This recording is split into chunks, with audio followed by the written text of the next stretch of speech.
You've been told that if you just try harder, care more, fix everything around you, then life will finally feel okay. That peace will come when everything goes your way. But what if that's the biggest lie of all? What if trying to control everything is the very thing making you exhausted, anxious, and stuck?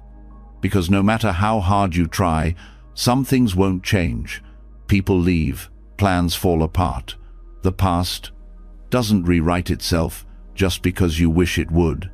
And yet, you keep fighting reality like it's your enemy. Like accepting it means giving up. But here's the truth no one told you. Acceptance isn't weakness, it's freedom. It's the quiet power of saying, I don't like this, but I will not let it destroy me. It's choosing peace even when life doesn't play fair. And tonight, you're going to feel that shift. You're going to learn how to let go, not because it's easy, but because holding on is breaking you. Through teachings from ancient wisdom, modern science, and the quiet strength of those who've walked through fire and found peace on the other side, you'll begin to feel something you may not have felt in a long time: relief. Your breath will slow, the war in your head will start to quiet, and when morning comes, you won't wake up drowning in resistance, you'll wake up floating. This isn't just something to help you sleep. This is the beginning of a lighter life. Are you ready? Let's begin. Most people never realize it, but the tightness in your chest, the racing thoughts, the tension that refuses to leave your shoulders, it's not just stress, it's resistance. Resistance to what is. A silent war between how you want life to be and how it actually is. And the brain, it's caught in the middle. Every time you hold on to control, try to fix the unfixable, or wish things were different, your mind and body suffer. But when you learn to surrender, not give up, but let go, something changes deep inside. Not just emotionally, but physically, chemically, neurologically. You don't just feel better, you actually become better. Surrender isn't an act of failure, it's a shift in your biology. When you stop resisting life and start accepting it, your brain begins to heal, and not in theory, in practice, in your cells, in your nervous system. Letting go is something your body understands long before your mind does, and the science behind it will surprise you. Your brain is constantly rewiring itself based on what you focus on and how you respond to the world. This is called neuroplasticity, the brain's ability to change its structure and function over time. But here's what they don't always tell you. Chronic stress, fear, and resistance shrink that ability. When you're stuck in survival mode, your brain becomes rigid. You stop learning, you stop growing. Your reactions become automatic, impulsive. You're not thinking, you're defending.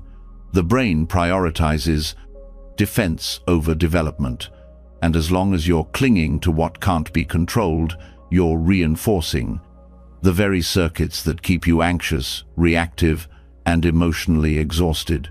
Letting go flips that entire script.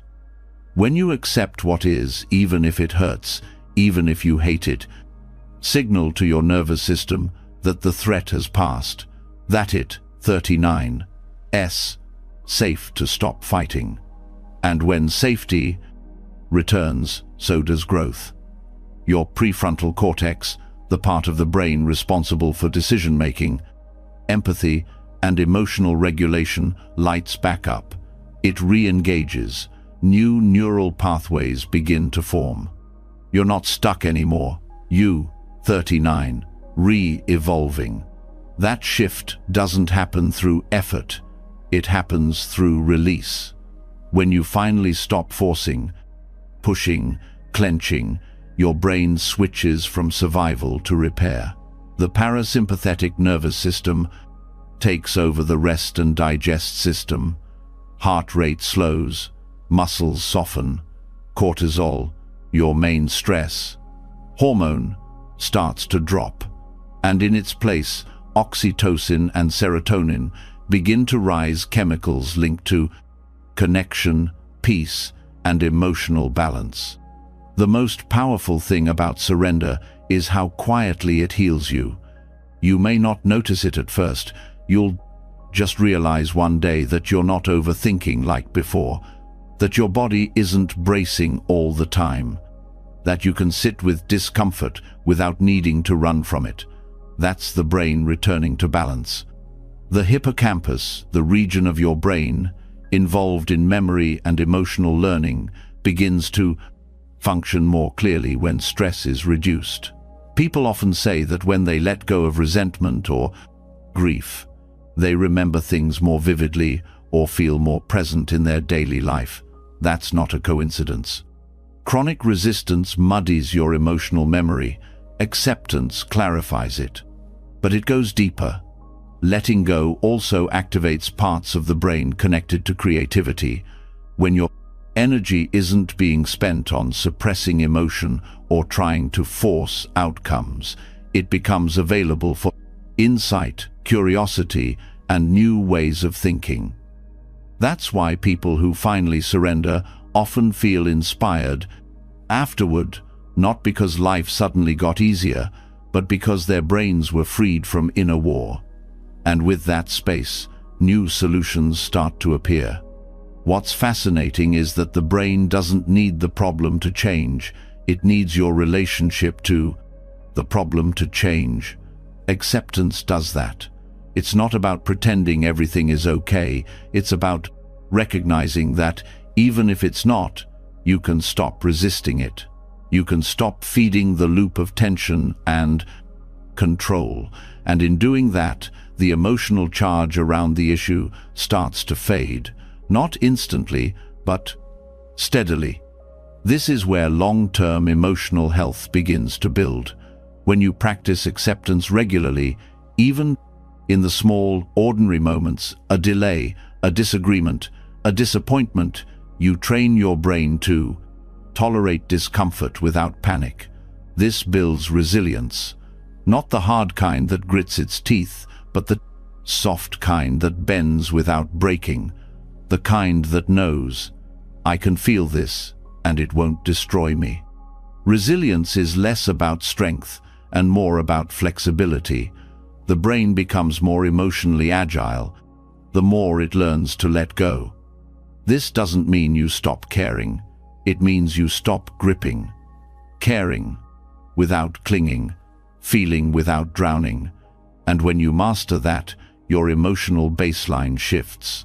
You stop riding the roller coaster of highs and lows. You begin to live in what psychologists call adaptive regulation.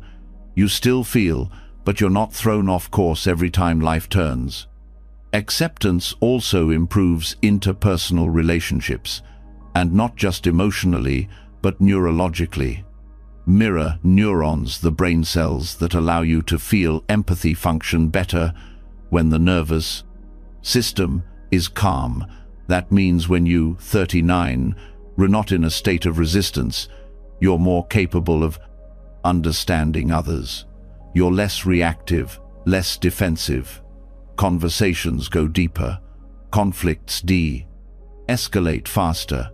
And instead of trying to fix or control people, you start meeting them where they are. Because that's what you're doing for yourself, too. What happens next is almost paradoxical. The more you let go, the more influence you actually gain. Not over others, but over your own life. When your internal state isn't being hijacked by chaos or the need for control, you start making better decisions. Clearer ones. You start living intentionally rather than reactively. This is where peace comes from, not from avoiding pain, but from becoming someone who doesn't fear it. Your body starts to follow this rhythm too. Studies have shown that chronic stress and resistance can increase inflammation, weaken the immune system, and even alter your gut microbiome. But practices linked to acceptance like breathwork, mindfulness, and reflective rest reduce systemic inflammation. They increase heart rate variability, which is a strong marker of emotional regulation, overall health. People who accept their emotions rather than fight them recover faster from illness. They sleep better, they digest better, they age slower. Letting go doesn't mean everything gets easier. It means you stop making it harder. It means your brain stops bracing against a life that's already happening. And when you do that, when you really surrender, you stop living in resistance and you start living in response. That is where freedom begins. You might still face heartbreak, uncertainty, loss.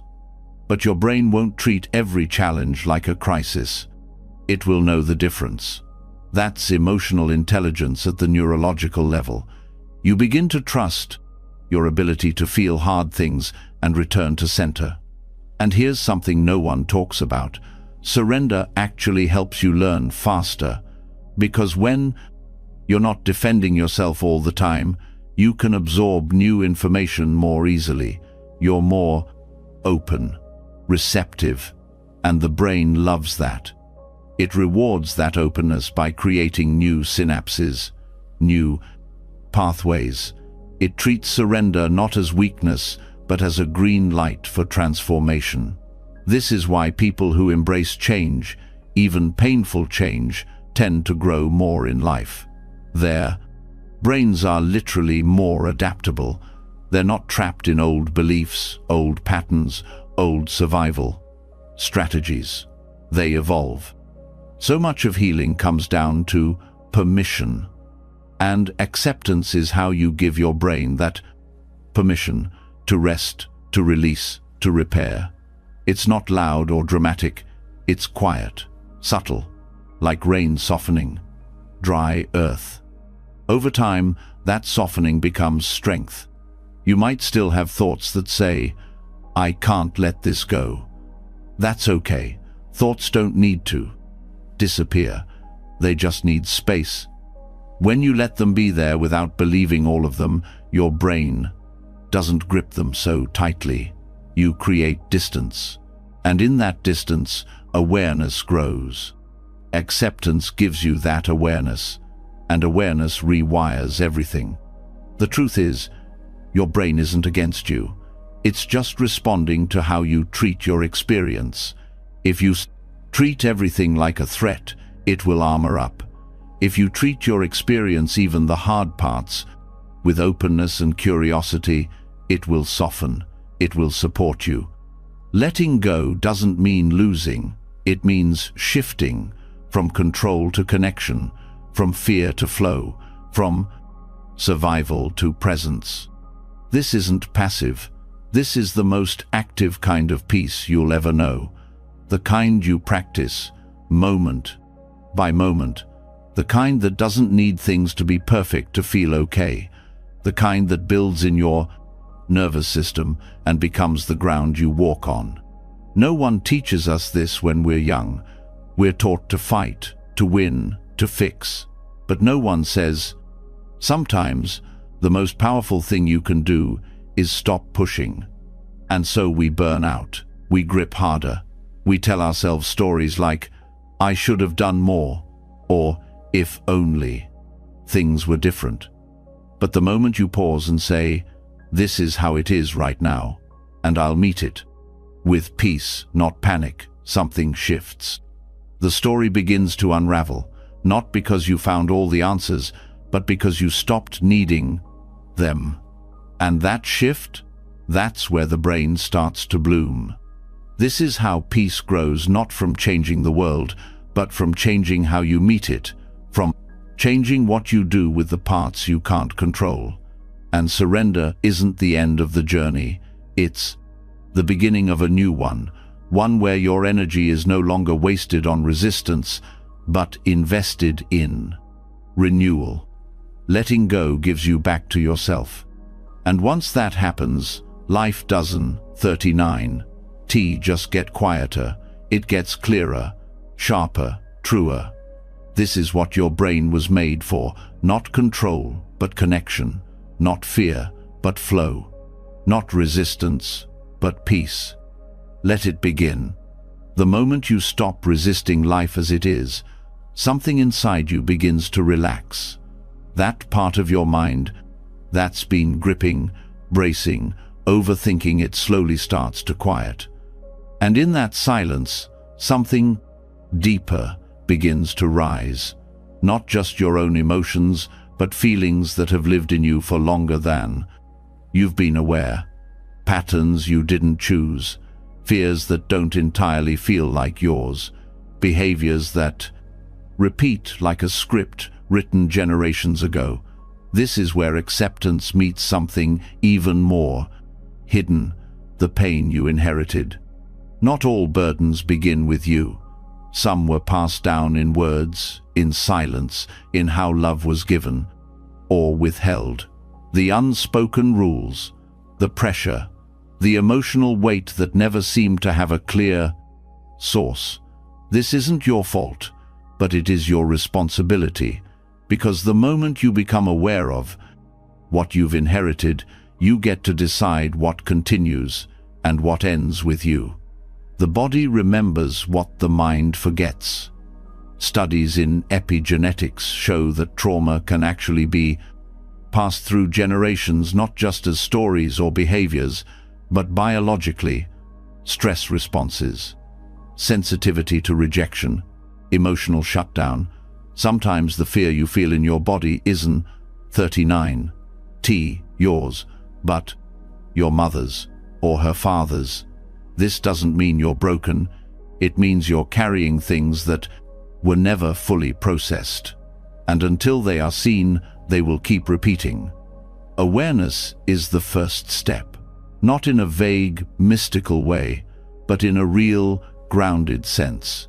You begin to notice patterns, the way you apologize, even when you haven't done anything wrong, the way you expect disappointment, even when things are going well, the way you feel responsible for other people's emotions, like their sadness is somehow your fault. These responses are often rooted in early survival, not necessarily from your life, but from the lives before yours. When parents carry unresolved pain, it often shows up as overprotection, emotional distance, perfectionism, or control.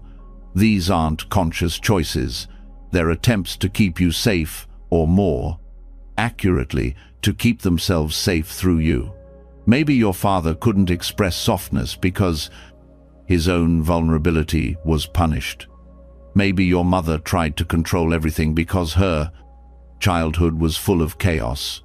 Their wounds shaped their parenting, and their silence became your instruction. The hard part is that as children, we don't 39 just see these patterns, we internalize them. We build our self-image through their eyes. If love was conditional, we learn to earn it. If emotions were dangerous, we learn to hide them. And slowly, we inherit not just traits, but identities: the fixer, the strong one, the quiet one, the responsible one. These roles don't reflect your true self. They reflect your emotional inheritance. Acceptance begins when you stop blaming and start observing. Blaming your parents or grandparents may feel justified, but it doesn't heal. Observation does. When you can say, "This pain didn't start with me, but it lives in me," you step out of victimhood and into clarity. You stop passing the pain forward and begin meeting it with compassion. Compassion doesn't excuse harm. It simply understands it.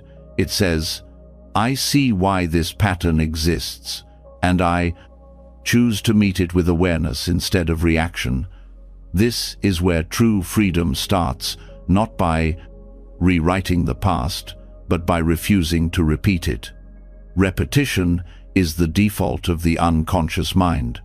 What isn't seen becomes destiny. That's why acceptance requires presence. Every time you pause and name the emotion instead of acting it out, You disrupt the inheritance. You interrupt the cycle. When you feel anger rising and choose not to lash out, you're not just controlling behavior, you're changing the emotional blueprint. That's powerful. This doesn't happen all at once. Emotional inheritance is layered. Some patterns are loud and obvious. Others are subtle, like a quiet shame that whispers you, 39, not enough. To work through them, you have to be patient, not passive patient. Because healing this kind of pain is not a single breakthrough. It, 39, age, long, steady relationship with truth. The nervous system plays a major role here. Inherited trauma often shows up as hypervigilance, always being on edge, waiting for something to go wrong, or as shut down, going numb in conflict, not knowing how to speak. These reactions aren't weakness. They're learned survival responses, passed down like stories etched into the nervous system. But just as they were learned, they can be unlearned. This is why practices like breathwork, grounding exercises, and somatic therapy are so effective. They speak the language of the body, where much of this emotional history lives. You can't think your way out of inherited trauma. You have to feel your way through it with safety, with support, and with slowness. Another layer of inherited pain is identity, the pressure to become someone you're not, to fulfill a dream that wasn't yours. Maybe your family expected you to succeed in a way that made their pain worthwhile. Maybe you were taught that being sensitive was a weakness, so you learned to harden. Maybe love was earned through achievement, not presence. These expectations shape your choices, your relationships, even your self-worth. And they're not always spoken. Often they live in silence, in what was never said but always felt. To break free, you have to question those expectations. Whose voice is driving your life? Whose approval are you still trying to win? Acceptance means releasing the need to become someone for someone else's peace. It means stepping out of inherited identity and into authenticity, even if that means being misunderstood. Misunderstanding is part of this process. When you stop playing the role your family assigned you, there will be discomfort. Some may see your healing as rejection. Some may call it selfishness. But choosing peace over pleasing is not selfish, it's honest. And honesty is the first form of true love, even when it's messy. You don't heal generational pain by confronting your family with anger. You heal it by confronting yourself with truth. By being willing to see the parts of you that were shaped in fear and choose not to act from them anymore. That's the work. That's the release. Sometimes that release feels like grief. You grieve the parents you wish you had, the childhood you didn't get, the nurturing that never came. This grief is real. It's not about blaming. It's about finally allowing the truth to be seen. Grieving what you didn't receive opens space to give it to yourself, maybe for the first time. Self-parenting is one of the most powerful tools in breaking generational cycles. When you start offering yourself the love, protection, and validation you never got, your brain begins to rewire. Your nervous system finds safety from within. And slowly, you stop outsourcing your worth to people who couldn't give it to you, not because you stopped caring, but because you finally started seeing yourself clearly. There's also something important about forgiving the unspoken. Often, the pain wasn't in what was done, but in what was never acknowledged. The silence around mental health, the avoidance of real conversations, the lack of apology, the missing tenderness. You don't have to wait for others to admit the harm. You can name it, you can feel it, and you can choose to stop carrying it forward. This is the essence of ancestral healing. Not mystical rituals, although those can help, but practical, conscious decisions to face what previous generations couldn't, to feel what they had to suppress, to create space where they lived in survival. That is a legacy worth passing on. Legacy isn't just what you leave behind, it's what you no longer pass down. Every time you soothe your inner child instead of punishing them, you shift the future. Every time you say no to a pattern that once ruled you, you rewire your lineage. The beauty of this work is that it's invisible. No one will clap for you when you choose not to yell, not to shame, not to shut down, but the impact will echo in your relationships, in your children, if you have them, in the people you lead or love. You become the one who changed the direction. There's peace in knowing that your pain had a purpose, not because it was deserved, but because it gave you the insight to stop it from continuing. That kind of peace doesn't scream, it settles, it breathes.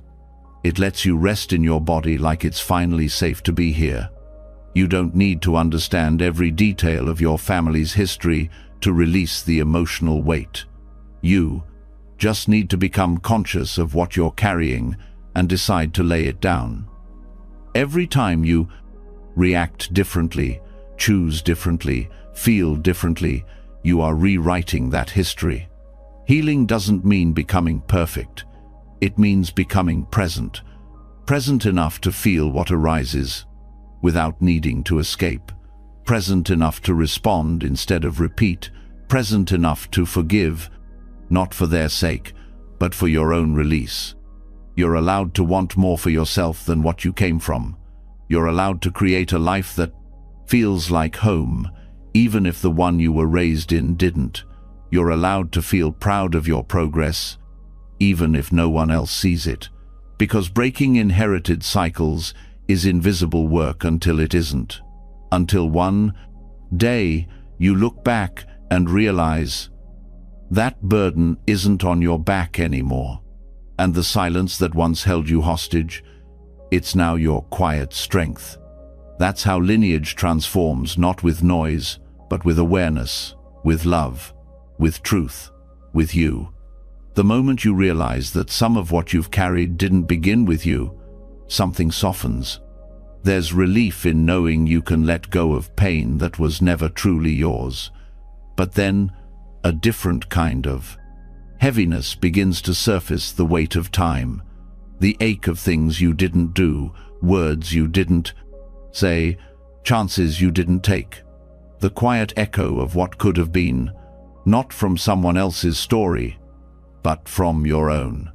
You start to wonder how different things might look if you had made a different choice, left sooner, spoken up, said yes, said no. That ache has a name.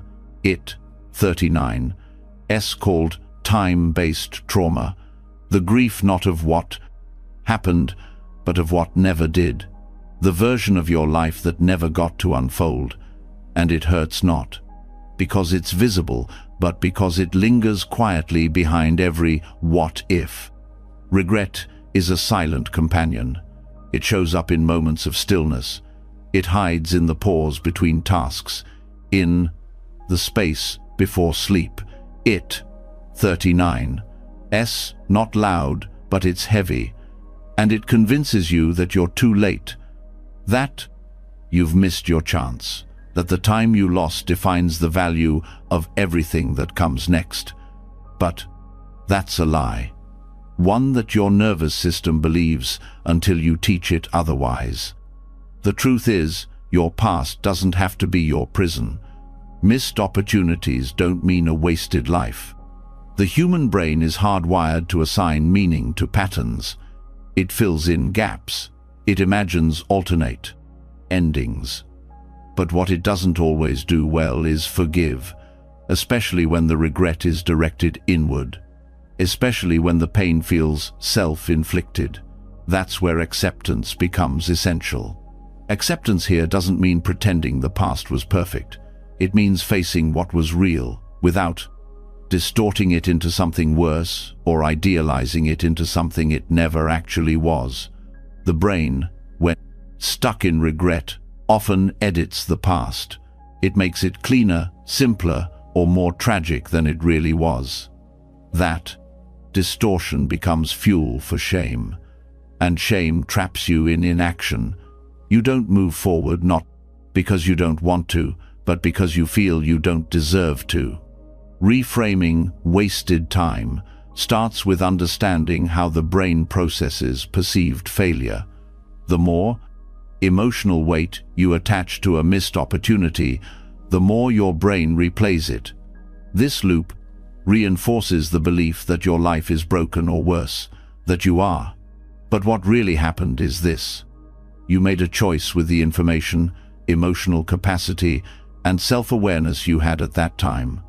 That version of you couldn't have done differently, not because you were flawed, but because you weren't ready. And readiness isn't always visible until you're on the other side of it. The pain of looking back is often amplified by the illusion that others got it right, that their path was linear, successful, clean. Social comparison adds another layer of suffering. You measure your internal timeline against someone else's external highlights. But timelines are not moral structures. There is no wrong age to grow, no wrong year to wake up, no deadline on healing. You are not late. You are arriving in your own time. Letting go of what could have been means giving yourself permission to mourn what didn't happen without letting it poison what still can. It means realizing that grief and possibility can coexist. You can be sad about what you missed and still be open to what's next. These feelings don't cancel each other out. They expand you. The fear of lost time often hides a deeper fear, that you won't get another chance, that you've peaked or plateaued or failed too deeply to rise again. But neuroplasticity, your brain's ability to change and grow, doesn't expire. It responds not to age, but to presence. The more fully you show up now, the more your brain begins to open to new possibilities. You stop being defined by the past and start being shaped by the moment. People often think healing is about erasing the past, but true healing is about integrating it, letting it sit beside you without steering the wheel. When you stop resisting your history, it stops controlling you. You learn from it. You draw boundaries because of it. You make better choices through it. In this way, nothing is wasted, not even the darkest chapters. There is also wisdom in broken timelines. Detours often teach you what direct paths never could. The years you spent lost, stuck, confused, or in pain, those years softened your ego, deepened your compassion, clarified your values. They taught you what matters by showing you what doesn't. And, even if you wish it hadn't taken so long, there's power in knowing that you got here at all. Part of releasing time-based trauma is separating the event from the identity. A missed opportunity is something that happened. It is not who you are. Failure is something that occurred. It is not your character. When the mind fuses regret with self-worth, it builds a false identity. One that says, I'm the point kind of person who always messes up, who always gets it too late. That belief becomes a filter. You stop seeing possibility. You only see proof that you were right to feel ashamed. To break that pattern, you need evidence of the opposite. Small wins, new beginnings. Moments where you say yes to something now, even if it's small. The nervous system responds to consistency, not perfection. Every time you choose presence over punishment, it recalibrates. Your mind begins to trust you again. Your body feels safer in the now. Regret also tends to focus on control, the illusion that if you had just done one thing differently, everything would be better. But this ignores how many variables you never controlled. Other people's choices, the timing of events, the knowledge you didn't have access to, the emotional maturity that hadn't developed yet. When you zoom out, you see that life wasn't a straight line you failed to follow. It was a complex map you were never meant to fully understand. Letting go of what could have been doesn't mean you forget your past. It means you no longer let it define your capacity for joy, love, or meaning. It means you stop waiting to be caught up and start living where you are. It means choosing peace, not perfection. And peace doesn't ask you to erase your story only to hold it differently. One of the most effective ways to shift your relationship with the past is to reinterpret it through a compassionate lens, not with denial, but with depth. Ask yourself, what did I learn from what I didn't get? What strength was developed in the waiting? What clarity emerged from the disappointment? This isn't toxic positivity. It's emotional alchemy turning pain into perspective. The fear of wasting time can also make you grasp at urgency, rushing into things just to feel like you're not falling behind. But urgency is rarely rooted in intuition. It's often a trauma response. True clarity comes from stillness, not speed. When you slow down and accept where you are, you stop chasing life and start meeting it. Another key part of releasing time-based pain is detaching from idealized versions of your life. The version where you succeeded earlier, loved better, or avoided heartbreak.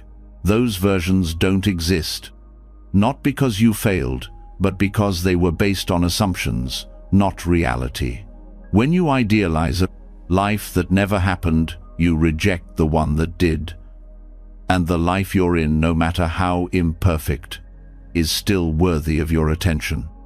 Your presence is the most powerful way to reclaim lost time, not by making up for it, but by refusing to lose any more of it by living in your head.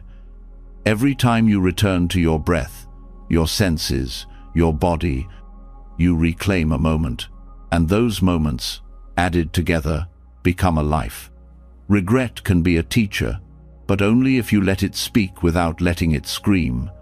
Its job is not to torment you. Its job is to show you what matters now, what still needs healing, what still calls for your attention. Once you've listened, you don't need to keep reliving the story. You can thank it and move forward. This forward movement isn't about drastic change, it's about alignment. Aligning your current actions with the values you wish you had honored sooner, speaking the truth you used to silence, setting boundaries you didn't know you needed, giving yourself grace in moments you once punished yourself for. That's how you honor the past, not by staying in it, but by letting it inform how you show up now. Sometimes it helps to visualize a younger version of yourself, the one who made those choices or avoided them. Speak to them the way you would to someone you love, not with judgment but with understanding. Tell them what they didn't know. Show them the compassion they didn't receive. Let them be seen so they can stop acting out through self-sabotage or fear. Time isn't just something you lose, it's also something you hold. You hold it in how you treat yourself, in how you forgive, in how you begin again. There are years ahead that can still feel rich, meaningful, and deeply aligned if you stop seeing the past as proof of what's not possible. There is a quiet strength in saying, I didn't know then, but I do now. That shift is everything. It opens the door to a future shaped not by shame, but by choice. You may never erase the ache of what didn't happen, but you can stop letting it steal your joy from what still can. You can learn to trust that there's still more life in front of you, and it doesn't need to look like anyone else's version of success. It just needs to be real. It just needs to be yours. This is how you reclaim time, not by chasing what's lost, but by choosing what's next. And that choice, it starts right here. There's a quiet power in facing the life you have, not the one you lost. That moment when you stop chasing a better past and start honoring the present becomes a turning point. But sometimes, instead of honoring what's here, we try to rise above it. We label discomfort as low vibration. We call pain an atgb.lo.com illusion, and we wrap avoidance in words that sound wise. It feels like progress, but something stays stuck. Not because we're doing too little, but because we're skipping the hard part, the honest part, the human part. That's not healing, that's bypassing. In today's world, there's a version of spirituality that promises peace without process, positivity without pain, clarity without confusion. It looks calm on the surface, but underneath, there's denial, avoidance, dressed up as enlightenment. This is what's known as spiritual bypassing, using spiritual ideas to avoid emotional growth. And it's more common than we admit. Spiritual bypassing often sounds like wisdom. It says things like, everything happens for a reason, or just stay high vibe when someone is grieving. It encourages forgiveness before there's been any real processing. It rushes to clarity when someone is still in the fog of shock. It offers mantras instead of presence. And although it's usually well-meaning, it leaves people feeling unseen, dismissed, and alone in their suffering. True acceptance doesn't skip pain. It sits with it. It listens. It lets the body shake, the voice break, the questions come. It holds space for discomfort without trying to clean it up too fast. There is nothing wrong with using spiritual tools, but when they are used to escape rather than explore, the deeper work gets blocked. Pain doesn't go away because it's ignored. It just goes underground, and from there, it controls you in quieter, more subtle ways. Avoidance can wear many masks. It might show up as constant meditation with no emotional reflection, as reading spiritual books but avoiding difficult conversations, as believing you're beyond triggers while your relationships keep falling apart. Growth doesn't mean you never get triggered. It means you know how to respond when you do. And that requires emotional honesty, not just elevated thoughts. One of the reasons spiritual bypassing is so seductive is because it promises quick relief. And after a lifetime of pain, who wouldn't want that? But peace built on avoidance is fragile. It crumbles the moment reality gets hard. True peace, the kind that lasts, is built by walking through discomfort, not around it. It's built by feeling grief fully, by facing regret honestly, by letting the truth be loud even when it's inconvenient. A big part of this work is learning to sit with contradictions. You can feel deep gratitude and still experience sadness. You can trust the process and still be angry about how it unfolded. You can believe in healing and still feel broken. None of these things cancel each other out. Holding multiple truths at once is a sign of maturity. The more you allow complexity, the more grounded your spirituality becomes. Embodied acceptance is different from concept-based understanding. You might know all the right words: surrender, presence, flow, but your body still tells the truth. If your jaw is tight, if your stomach sinks every time you think about a situation, if you find yourself mentally escaping hard conversations, there's something that hasn't been accepted yet. The body speaks before the mind does. And spiritual language won't override it. This is why somatic awareness is so important. To really accept life, you have to include the body in the process. Emotions are physiological. They move through breath, through sensation, through expression. If you try to bypass that and only work through the mind, your healing stays incomplete. You might look composed, but inside you're holding back tears that need to be cried, anger that needs to be felt, fear that needs to be named. There's no shame in bypassing. Everyone does it sometimes, especially in the beginning. The problem isn't that you avoided something, it's when you convince yourself you didn't. That's where the disconnection grows. Growth starts when you say, "I thought I healed this, but it still hurts." That humility opens the door to real transformation. And from that place, spiritual tools become supportive rather than suppressive. True acceptance requires staying present with what's uncomfortable, not fixing it right away, not trying to find a silver lining before the wound has been cleaned. Just staying, watching, listening, feeling. Over time, the nervous system learns that pain can be held without needing to run, that safety can exist even when the heart is heavy.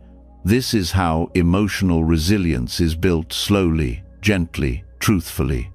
A major sign of bypassing is premature forgiveness, saying, "I forgive them," without having first acknowledged the depth of your pain. Forgiveness that skips grief becomes a performance. It doesn't free you, it pressures you to feel what you don't feel yet. Real forgiveness, when it comes, is not forced. It's a byproduct of healing, and healing takes time. It's not a straight path, and it's definitely not always peaceful. Some teachings say that pain is only the result of attachment. While there's some truth in that, it's not the whole picture. Pain is part of being human. Loss hurts because connection matters. Disappointment hurts because hope exists. Pretending these things shouldn't affect us doesn't make us evolved, it makes us disconnected. Detachment is not the same as disconnection. You can let go without numbing out. Spiritual bypassing can also lead to isolation. If you start believing that every struggle is a sign of low vibration or that suffering means you're not aligned, you begin to hide your pain from others. You withdraw. You pretend to be okay. But healing thrives in honesty, not image. And no one heals faster because they're pretending to be above their pain. Acceptance means you stop measuring your worth by how calm you appear. It means you allow messiness, setbacks, confusion, and contradiction, and you don't rush to fix any of it. You sit with your humanity. You breathe through it. You meet yourself where you are instead of where you think you should be. Another form of bypassing is over-relying on spiritual identity, becoming attached to being a healer, light worker, or empath in a way that creates separation rather than connection. When identity becomes a shield against doing the inner work, it creates a barrier. Labels don't heal you, practice does. Being open, being accountable, being real. Real spirituality isn't about being above the world, it's about being deeply in it, with all its discomfort and beauty. It's about staying when it's hard, loving when it's risky, grieving when it hurts. That kind of depth doesn't come from reading quotes. It comes from living through difficulty with your eyes open. This work also includes questioning your spiritual beliefs, not to abandon them, but to make sure they're rooted in truth, not escape. Ask yourself, am I using this belief to grow or to avoid? Is it helping me become more honest or more detached from reality? Is it deepening my compassion or making me judge others who are struggling? Compassion is a sign that spirituality is working, not how calm you are, not how perfect your practice looks, but how kind you become to yourself and to others. Bypassing makes you rigid. Real healing softens you. It makes you slower to judge, quicker to understand. It makes you safe for others to be real around. One of the deepest truths is that spiritual growth requires discomfort, not as punishment, but as a path. The parts of you that resist are the parts that are still protecting pain. The more you meet those parts with presence, the more they relax. Not because you told them to, but because you showed up with safety instead of shame. You don't have to let go of your practices. You just have to let go of using them to hide.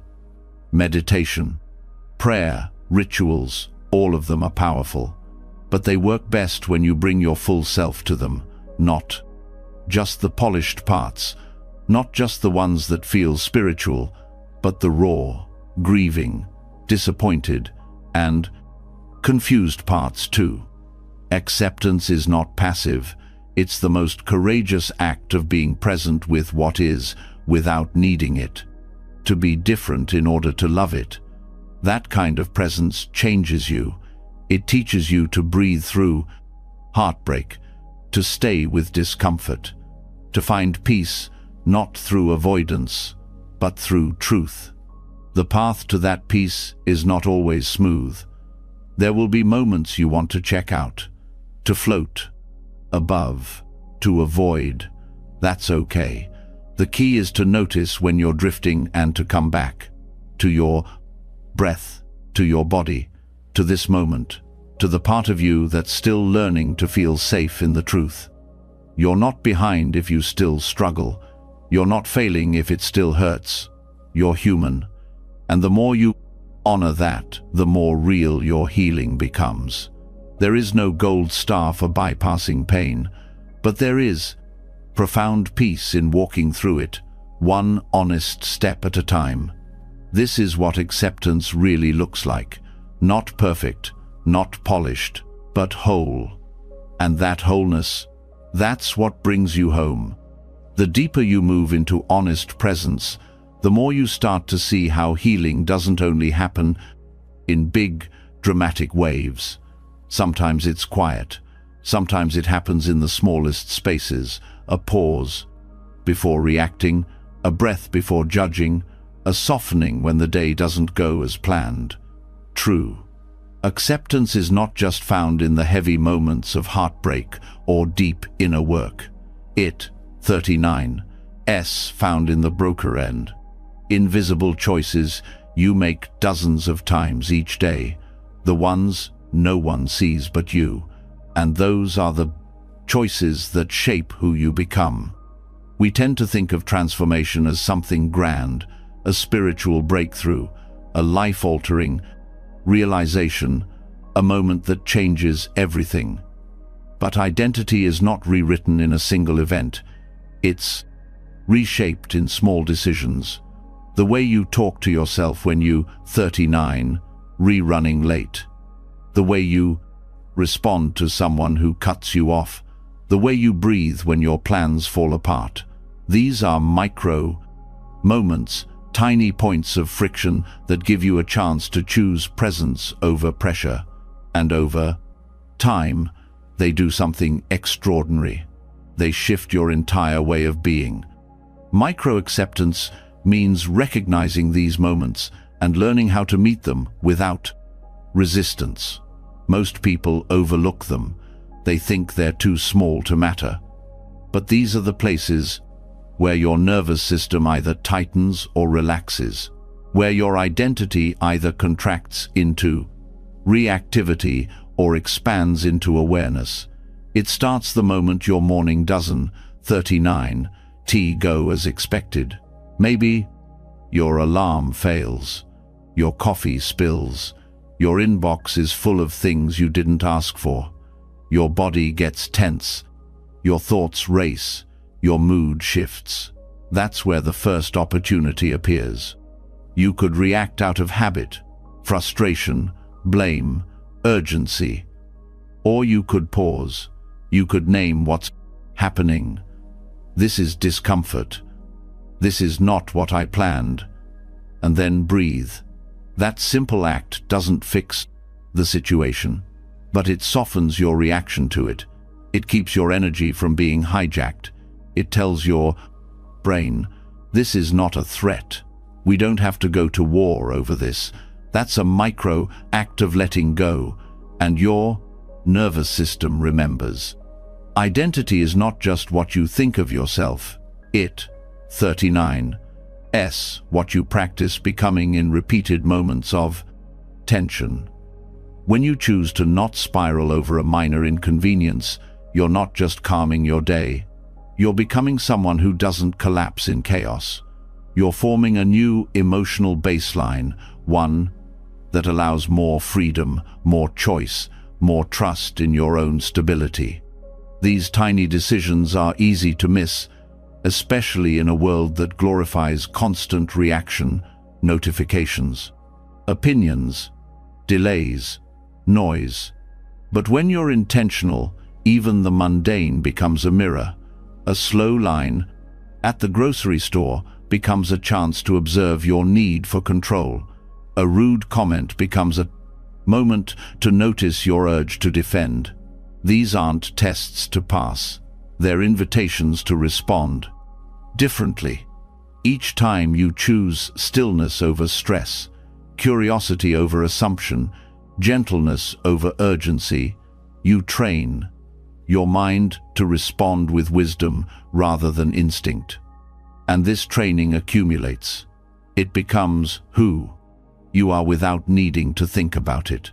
You stop identifying as the person who always reacts, always fixes, always rushes. You start knowing yourself as the one who can stay grounded even when things are off course. Some of the most powerful micro-acceptance practices begin in the body.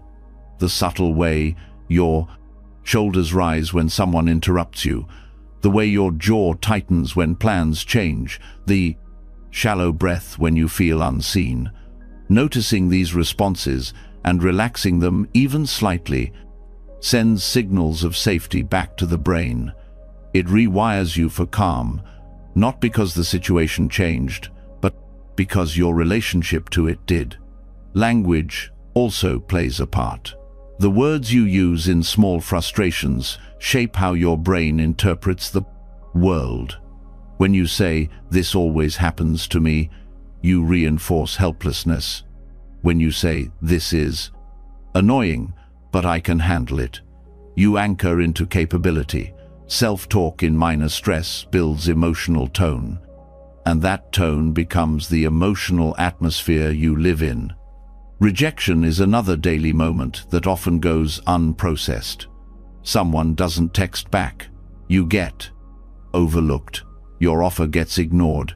These seem minor, but they spark deep wiring. If unacknowledged, they fuel the belief that you're not wanted or valuable. But when you meet rejection with awareness, you unhook from that narrative. You say, "This stings," but it's not a definition, it's a moment, and you keep breathing through it. That builds resilience, not from defense, but from clarity. Micro-acceptance doesn't mean suppressing how you feel. It means letting yourself feel fully without being consumed by the feeling. You don't need to hide your frustration or pretend you're okay. You just need to not make your reaction the center of everything. You step back, observe it, and allow it. And that simple skill, the space between reaction and response, becomes one of your greatest sources of power.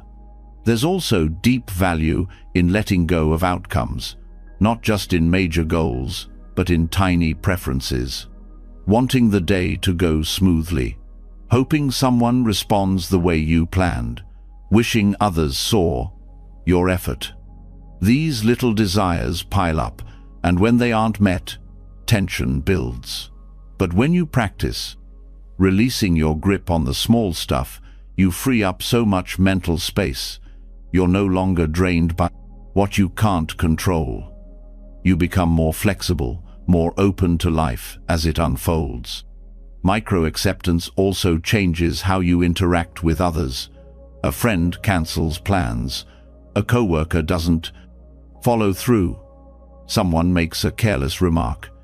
In these moments, your ego wants to react with blame, withdrawal, resentment. But if you pause, you'll notice the space between the trigger and the story you create. That space is where healing begins.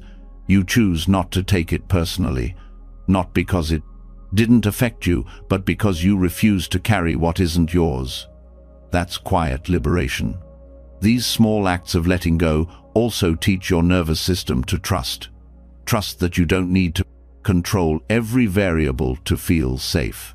Trust that you can face disappointment and stay intact. Trust that life can be imperfect and still be beautiful. This trust doesn't arrive all at once. It's built moment by moment in places most people overlook. Another layer of micro-acceptance is letting go of how things should feel. Maybe a moment of rest still feels anxious. Maybe a meditation doesn't bring peace. Maybe your joy is interrupted by guilt. Letting go of the expectation that healing feels good all the time is itself a deep act of healing. It allows the process to be real, not idealized. And in that reality, you find more stability. You can also practice acceptance in how you structure your time. When your to-do list stays unfinished, when your energy dips unexpectedly, when the day gets interrupted, these are all chances to meet of yourself with compassion instead of criticism. Your productivity doesn't determine your worth. Your presence does. When you accept your limits, your rhythms, your pauses, you stop pushing against yourself. You start moving with your own life force. There's also the practice of accepting how others see you, especially in small misunderstandings. Someone misreads your tone, assumes your intent, overlooks your effort. These moments used to demand explanation, proof, correction. But now, you practice letting go of the need to be fully understood. You know who you are. You're learning to be okay with not controlling how you're seen. That's freedom in its quietest form. Micro-acceptance includes releasing the day as it ends, letting go of what didn't get done. What was said or unsaid? What could have gone better? Instead of replaying and rewriting, you say, "It happened. It's done." You let the day close without dragging it into tomorrow. That small release, done consistently, builds a mind that can rest, a body that can soften, a spirit that isn't carrying old weight. These daily acts of letting go are cumulative. They don't erase struggle, but they change your posture. Within it, you become less reactive, more rooted, less dependent on outcomes, more anchored in your response. You start to feel at home in yourself, not because life is smooth, but because you've stopped making every bump a battle. Over time, these moments become your practice, not dramatic, not perfect, but real. They redefine what it means to be strong, not unshaken, but deeply responsive, not above life, but fully present. Within it, this is how your identity shifts, not by becoming someone else, but by consistently showing up as someone who chooses peace, even when it's inconvenient. This is the quiet revolution, the kind that doesn't announce itself but rewrites everything. And it begins in the smallest places, the ones within reach right now. Letting go in the small, everyday moments builds something quiet, but lasting, a different kind of strength, one not based on force, but on clarity. But even as you practice micro-acceptance, there's a deeper current underneath it all, a strong, often invisible pull that drives so many of your reactions, thoughts, and choices. It's the need to control. And the more you look at it, the more you start to see how much of your suffering comes not from what's happening, but from your resistance to not being in charge of it. Control is comforting. It gives a false sense of certainty, a temporary relief from the unknown. When things feel chaotic, control feels like safety, but it's not real safety, it's strategy. And behind that strategy is fear. The fear of being powerless, of being hurt again, of losing something important. So we tighten, we plan everything, we analyze every word, we try to manage how others see us, how our future unfolds, how every detail turns out. This feels smart at first, but eventually it becomes a cage. At the root of control is a belief that if I can just manage everything carefully enough, I won't have to feel pain. That belief is often formed early in life. Maybe when chaos in your environment made you feel unsafe. Maybe when someone let you down and you had to become the strong one. Or maybe when emotions felt too big and managing everything around you was the only way to stay grounded. Control wasn't born out of arrogance, it was born out of survival. But what once protected you is now preventing you from actually living. The mind is designed to look for patterns and solve problems. When it encounters uncertainty, it panics. It wants something to grab onto.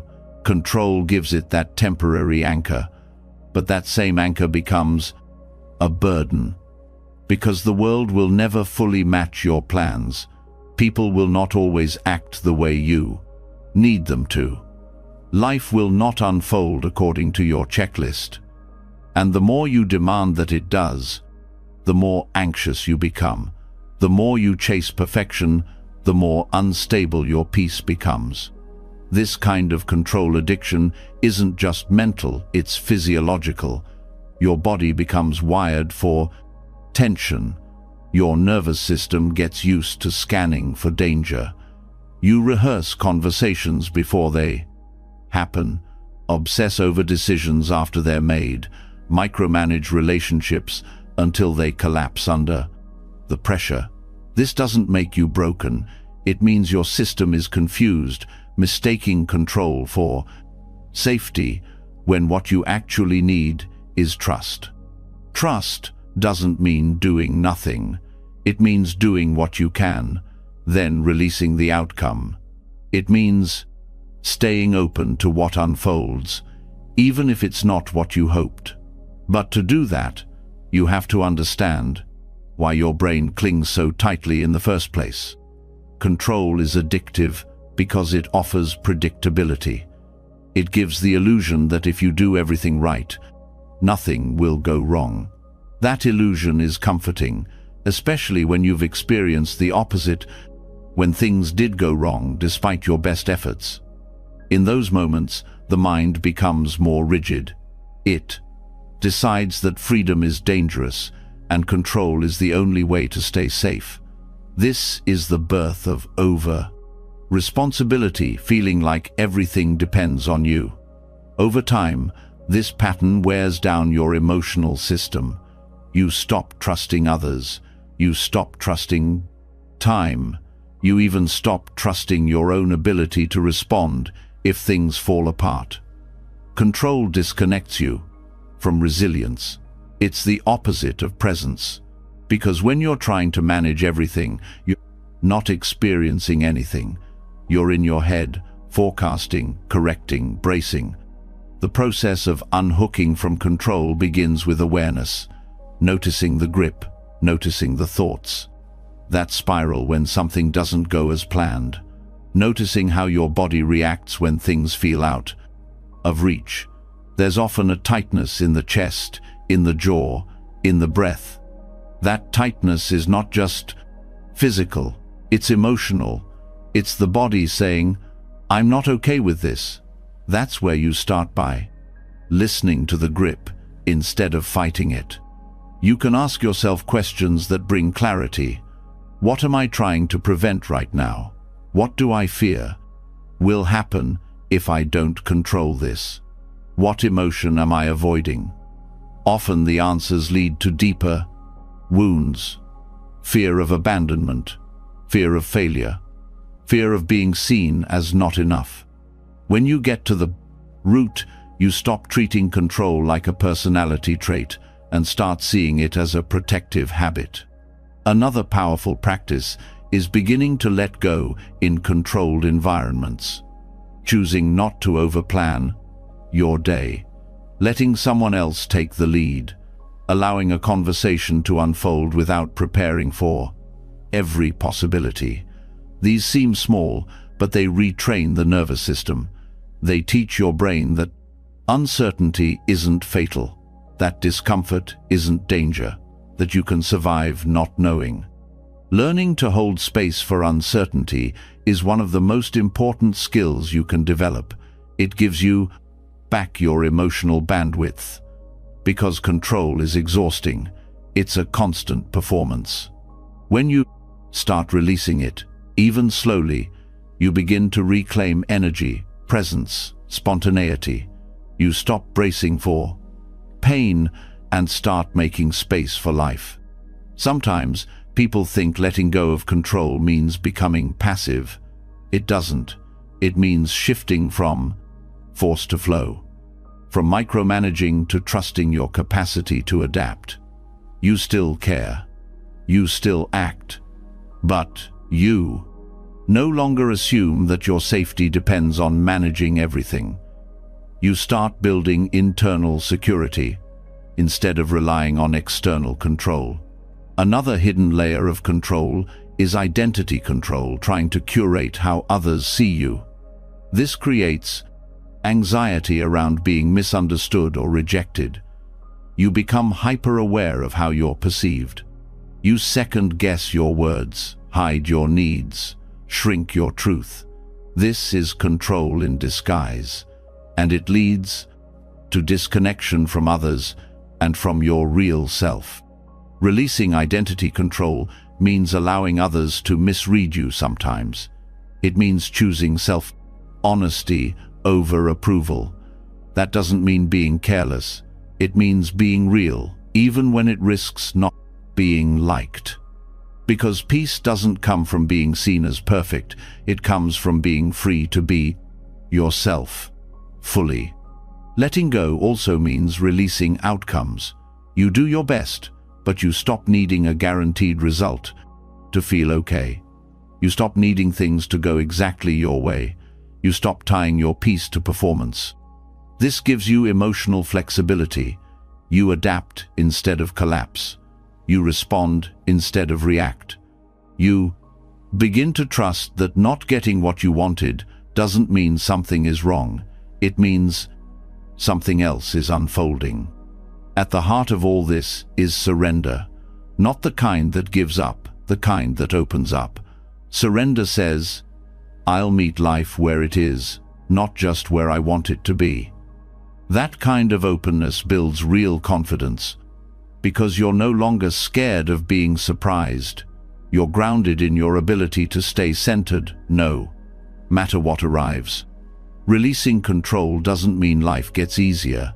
It means you stop making resistance your default. You stop trying to bend reality to your preferences. You start moving with it, listening to it, learning from it. And in that shift, you become lighter. Not because everything is perfect, but because you're no longer carrying the pressure to fix it all. This is a long process. Sometimes you'll slip back into control. That's okay. The point isn't to never grip. It's to recognize the grip sooner, to release faster, to trust deeper. Each time you catch yourself and soften, your brain rewires a little more. Your nervous system finds more space. Your life becomes less about defense and more about depth. And slowly, the need to control starts to dissolve.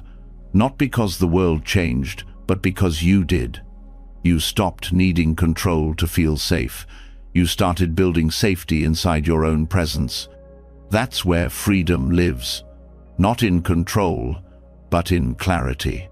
Not in managing life, but in meeting it. As it is, as you are, without the grip, without the war. Just the breath, just the truth, just this moment. And that is enough.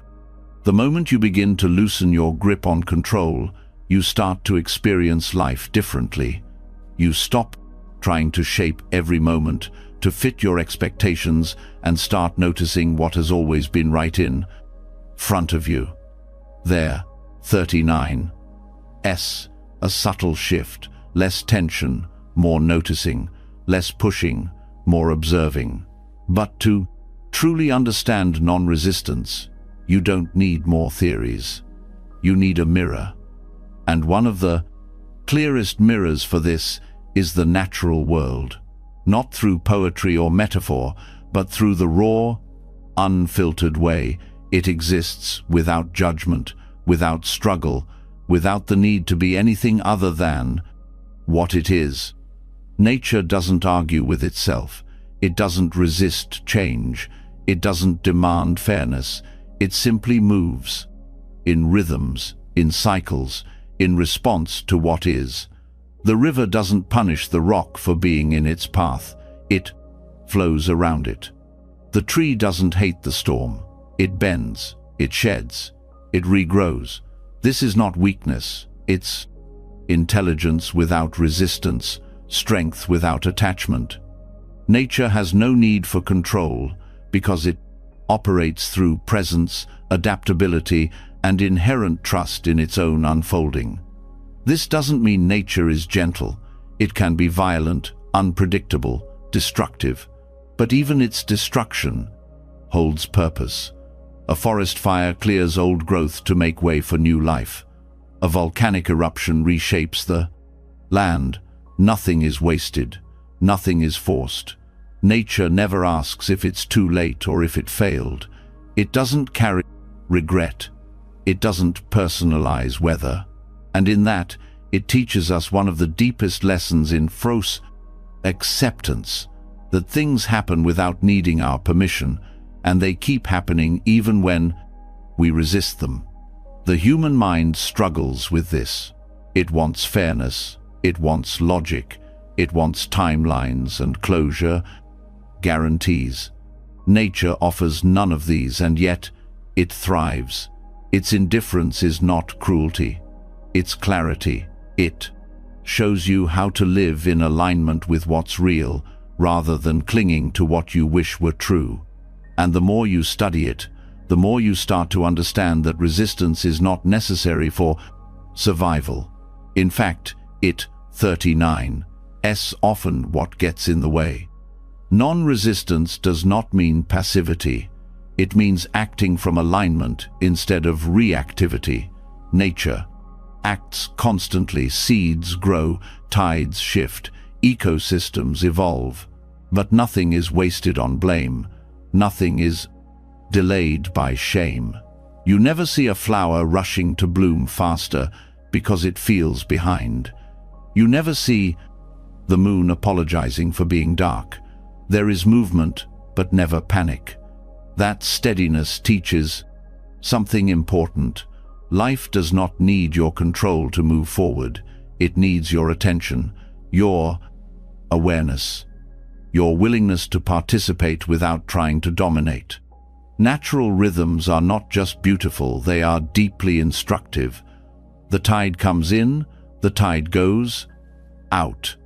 There is effort, and then there is rest. There is fullness, and then there is release. These cycles exist in your life too. You are not meant to always be producing, achieving, solving.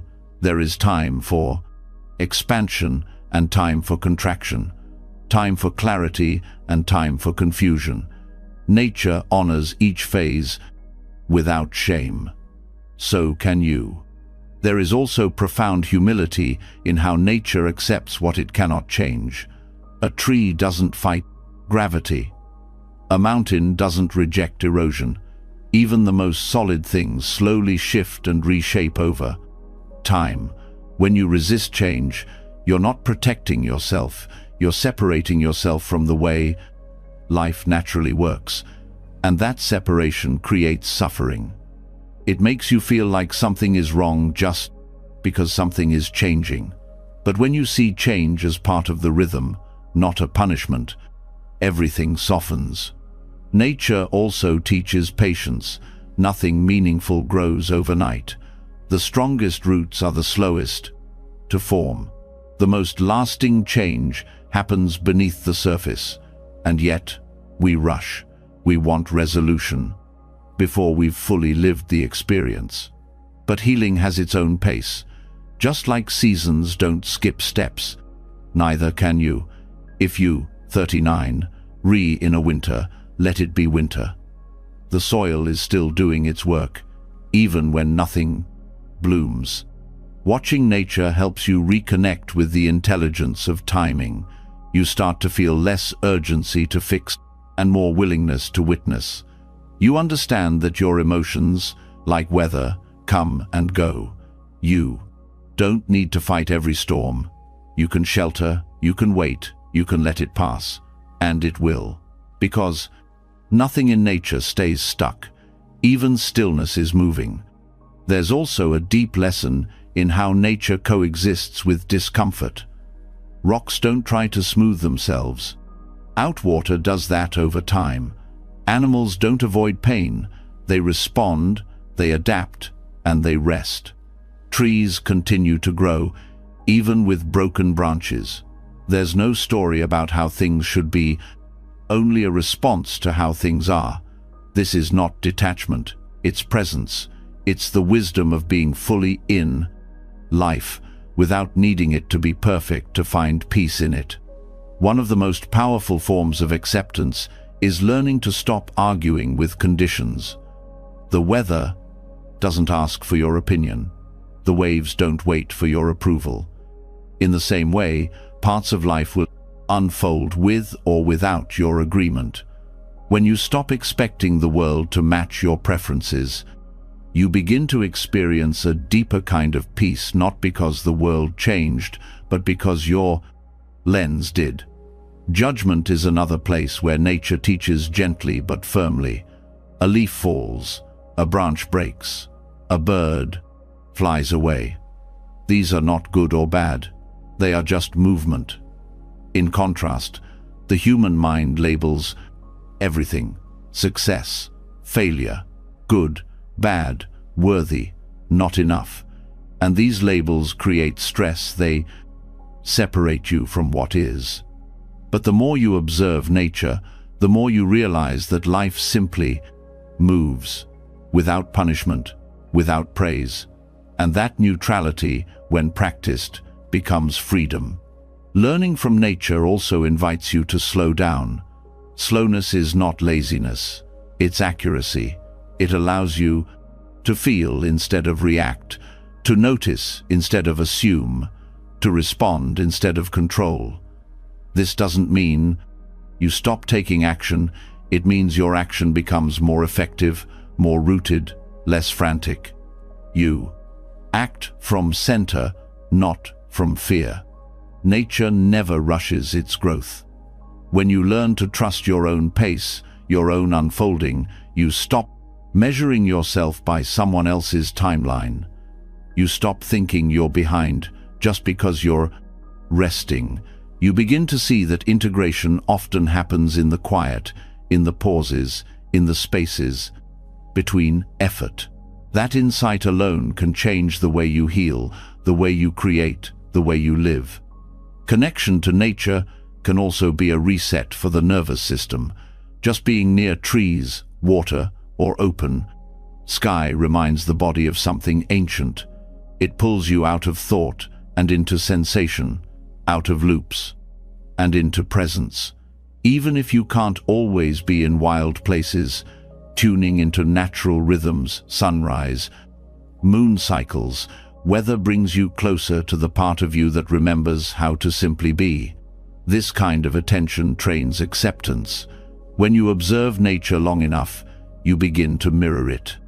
You start letting things end when they need to end. You start honoring what's alive without needing it to last forever. You stop fighting mess and start recognizing it as part of a larger pattern, one that doesn't always make sense at first, but eventually reveals its shape. There's wisdom in how nature makes room for everything. Death, decay, renewal. Nothing is excluded. Even rot has purpose. Even silence has weight. When you stop trying to edit your experience into something more comfortable, you begin to feel held by something bigger, not controlled, not saved, but held by the same intelligence that grows forests and moves tides and repairs ecosystems. That intelligence lives in you, too. Your body knows how to regulate, your heart knows how to grieve, your spirit knows how to return. You don't always need to figure it out. You need to make space for what's already unfolding. The more you learn from nature, the more you begin to trust your own rhythms. The need to fix becomes the ability to feel. The need to manage becomes the capacity to meet. The need to understand becomes the willingness to experience. You're not separate from nature. You are nature, with thoughts, with consciousness, but also with seasons, instincts, and internal weather. When you treat your process like a force to be controlled, you break your own rhythm. When you treat your process like a living system, you begin to grow in the way that only truth allows. Acceptance, at its core, is not resignation. It's participation. It's choosing to show up for life, even when it doesn't go according to plan. Nature never gives up, it just continues. It adjusts, it regenerates, and when you align with that, you stop looking for peace. You start becoming it, without effort, without perfection, just presence, repeated. That's what nature teaches best, how to belong to life not by fixing it, but by flowing with it. And the more you listen, the more you realize that wisdom has been in you the whole time. There's a quiet clarity that comes when you stop fighting reality and start working with it. Nature teaches this without speaking. It moves, adjusts, lets go, renews, and in that movement you begin to understand that peace isn't the absence of challenge, it's how you meet it. But what happens when what you're facing isn't a personal discomfort or internal resistance, but something that's deeply wrong? What do you do when peace meets injustice? When acceptance risks sounding like permission? This is where many get stuck, where values and reality collide. It's one thing to accept a missed opportunity or an uncontrollable change. It's another to face harm, cruelty, exploitation, and still talk about acceptance. Here, the word itself starts to feel dangerous. But true acceptance isn't weakness. It's not surrendering your voice or your values. It's the ability to see clearly what is happening without denial, without emotional collapse, and still respond with purpose. It means refusing to waste energy resisting the fact that something is, so you can put that energy into deciding what to do about it. This requires a split-level awareness, the ability to name what's wrong, to stand against it, and yet not let it harden your heart or consume your peace. That's a paradox most people aren't taught to hold. Either they collapse into helplessness or they react with unprocessed rage. But real strength lives in the middle, where you see injustice clearly, feel its weight fully, and still stay anchored in yourself. That's the power of accepting without approving. To do this, you must first separate the event from the emotional distortion that often follows. Something wrong happens, you witness cruelty, discrimination, deceit. Your first response might be fury or grief. These feelings are valid. But what often comes next is personalizing the pain, believing the world is doomed, that nothing you do matters, that people are mostly broken. This is where suffering compounds. This is where reactivity can take the wheel. Acceptance here is the act of seeing the truth clearly, without exaggerating it or collapsing into despair. Acceptance says, this happened, it should not have, and yet it did. That one sentence holds space for both truth and action. It doesn't 39 numb you. It sharpens your clarity. You stop wasting time wishing the world were different and start facing how it actually is, so you can engage it with intention, not just outrage. Many people confuse acceptance with approval because they haven't learned to sit with emotional contradiction. You can hate something and still accept that it's real. You can disapprove of injustice and still recognize that denying its existence only delays your ability to respond. Without acceptance, you stay in shock, in fantasy, in moral paralysis. With acceptance, you step into discernment. You start asking deeper questions. What needs to be done? What's in my power? How do I protect my peace while staying engaged? This kind of awareness begins with boundaries, not just external, but internal. When you witness injustice, your nervous system absorbs it. You may feel helpless or enraged.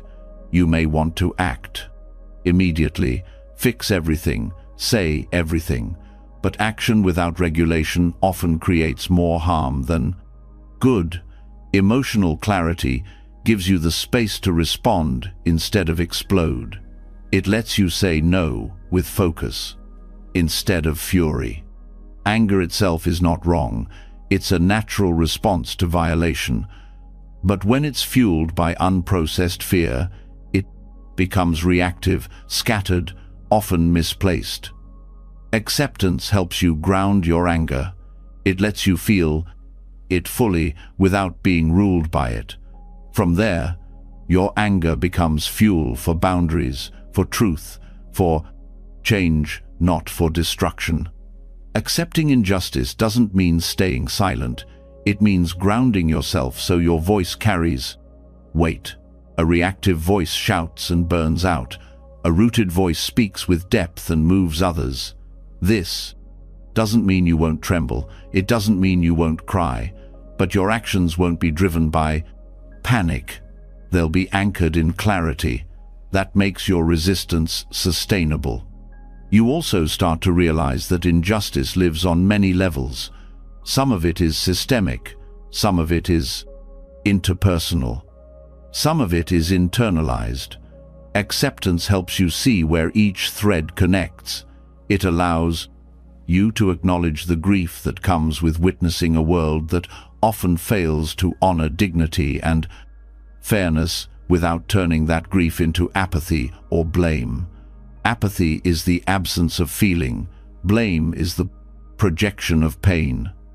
Acceptance is the presence of both without attachment. This practice also reveals how often your own peace depends on trying to control the actions of others.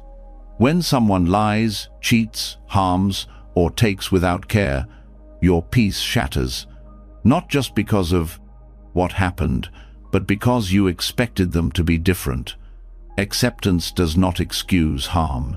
It simply removes the illusion that others are always going to match your standards. It allows you to adjust your expectations without lowering your values. You still speak up. You still hold the line, but you stop expecting people to behave in ways they haven't yet learned. You meet them where they are, not where you hoped they'd be. That shift doesn't make you passive, it makes you powerful. You stop wasting energy wishing people were better and start deciding how to protect yourself, how to engage wisely, how to move forward. You start to build a life that honors your integrity without needing the world around you to validate it. Acceptance also softens the edge of moral perfectionism, the belief that unless you solve everything, you've failed. This kind of pressure often leads to burnout. Acceptance reminds you that you're one part of a larger process, that your work, your voice, your boundaries matter, even if they don't fix everything. You stop measuring impact by results and start measuring it by alignment. Am I living in line with my values? Am I responding with care, with strength, with clarity? That becomes the compass. Injustice often triggers deep feelings of powerlessness. Acceptance helps you separate what's yours to carry from what isn't. You're allowed to care deeply and still not be able to fix it all. You're allowed to rest. You're allowed to heal while the world is still broken. This is not abandonment, it's wisdom. ACT's not. Regulated person can do more for justice than a reactive one who burns out and disappears. Taking care of yourself is not selfish, it's strategic. When you begin to hold this paradox of loving a world that disappoints you, you become someone who resists from a grounded place. You're no longer reacting just to feel better. You're responding because it's what integrity calls for. You don't need to prove your goodness through outrage. You begin to trust your inner compass. And that trust allows you to say no more often, more clearly, with less noise. This trust also gives you the capacity to see nuance.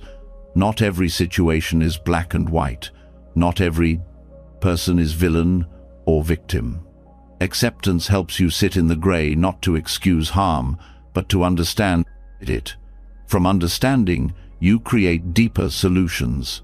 From understanding, you become more effective, more thoughtful, more consistent in how you engage. That's how movements grow, not just through volume, but through vision, not just through passion, but through presence. Acceptance gives you both. It removes the false comfort of denial and the draining grip of helplessness. It places you back in your body, in your truth, in your agency. Peace and resistance are not opposites. They are partners. One sustains the other. Without peace, resistance burns out. Without resistance, peace becomes complacency. You need both the fire and the stillness, the protest and the pause, the voice that says this is not okay, and the breath that says I can still be okay, even while I face it. This is the paradox of accepting without approving. It's difficult. It requires inner work, emotional honesty, and spiritual depth. But it's also freeing, because once you understand that peace isn't found in a perfect world, but in how you meet an imperfect one, you stop waiting to feel whole. You start becoming it. One clear breath, one strong no, one anchored truth at a time. And that is how you stay human, even when the world forgets to be. Standing for what's right while staying grounded in peace is a rare balance. It asks you to hold complexity without collapsing into reaction, to see the world's mess without letting it harden you. But the truth is, your ability to meet injustice with clarity and compassion starts with how you meet yourself. Because the conflict out there often reflects the conflict within. When you, 39, at war with your own pain, your own history, your own unwanted traits, the world becomes another battlefield. Acceptance, then, must turn inward, not only to the parts you're proud of, but to the parts you hide, the ones you judge, the ones you push away. This is the work of shadow integration. The shadow is everything about yourself that you've disowned, the traits you don't want to admit, the thoughts you deny having, the feelings you label as wrong. It's not evil, it's unaccepted. It's the fear you hide under competence, the anger buried beneath politeness, the envy that lives under fake encouragement. These parts don't go away just because you pretend they're not there. They show up indirectly in projections, in defensiveness, in the patterns you can't seem to break. They speak through sabotage, silence, and overreaction. And the more you avoid them, the more power they hold. Accepting your shadow isn't about indulging it, it's about understanding it. Every disowned part of you once served a purpose. Maybe you were punished for showing emotion, so you learned to stay distant. Maybe you were ridiculed for expressing anger, so you shoved it down. Maybe you grew up being told you had to be the good one, the strong one, the quiet one. So the rest of you got exiled, not because it was bad, but because it wasn't safe. Shadow work begins by becoming aware of these parts, not just intellectually, but emotionally. It's one thing to know you avoid confrontation. It's another to feel the fear underneath it, the memory of being shamed, the belief that love will disappear if you speak up, the story that says your value comes from being easy, agreeable, nice. These aren't flaws, they're protections. They helped you survive. But now, they're limiting you. One of the most powerful tools in shadow integration is projection awareness. When someone irritates you, not mildly, but intensely, that reaction often points to something unresolved in you. Maybe it's a trait you've rejected in yourself. Maybe it's an unmet need. When you feel the urge to judge someone harshly, pause, ask, what part of me feels threatened right now? What am I seeing in them that I haven't allowed myself to be? This isn't about blaming yourself for others' behavior. It's about taking back your energy. When you own your shadow, you stop needing to control other people. You stop expecting the world to mirror only the parts of you that you've accepted. You become more curious, less reactive, more open, less defensive. That's real emotional freedom. The shadow also holds your unlived potential, not just your pain, but your power. Traits like confidence, sensuality, ambition, assertiveness. If you were taught those made you selfish, arrogant, or unworthy of love, you may have buried them. But they don't disappear. They wait. They leak out sideways. Or they turn into envy, bitterness, self-sabotage. Owning your shadow means reclaiming these capacities. Saying, I am allowed to want. I am allowed to take up space. I am allowed to have boundaries. This doesn't make me bad. It makes me whole. Wholeness is not perfection. It's integration. It means you stop splitting yourself into acceptable and unacceptable parts. You start holding all of you with honesty and care. That doesn't mean you act on every impulse. It means you recognize them, understand them, and choose from awareness rather than avoidance. The more you accept your inner world, the less you react to the outer one. This work is uncomfortable. It asks you to look at things you've spent years avoiding, the jealousy you feel toward people who live more freely, the resentment you hold toward someone who never acknowledged your pain, the self-pity you mask as strength. None of these are wrong. They're just unspoken. And when you speak them, even just to yourself, they soften. They lose their grip.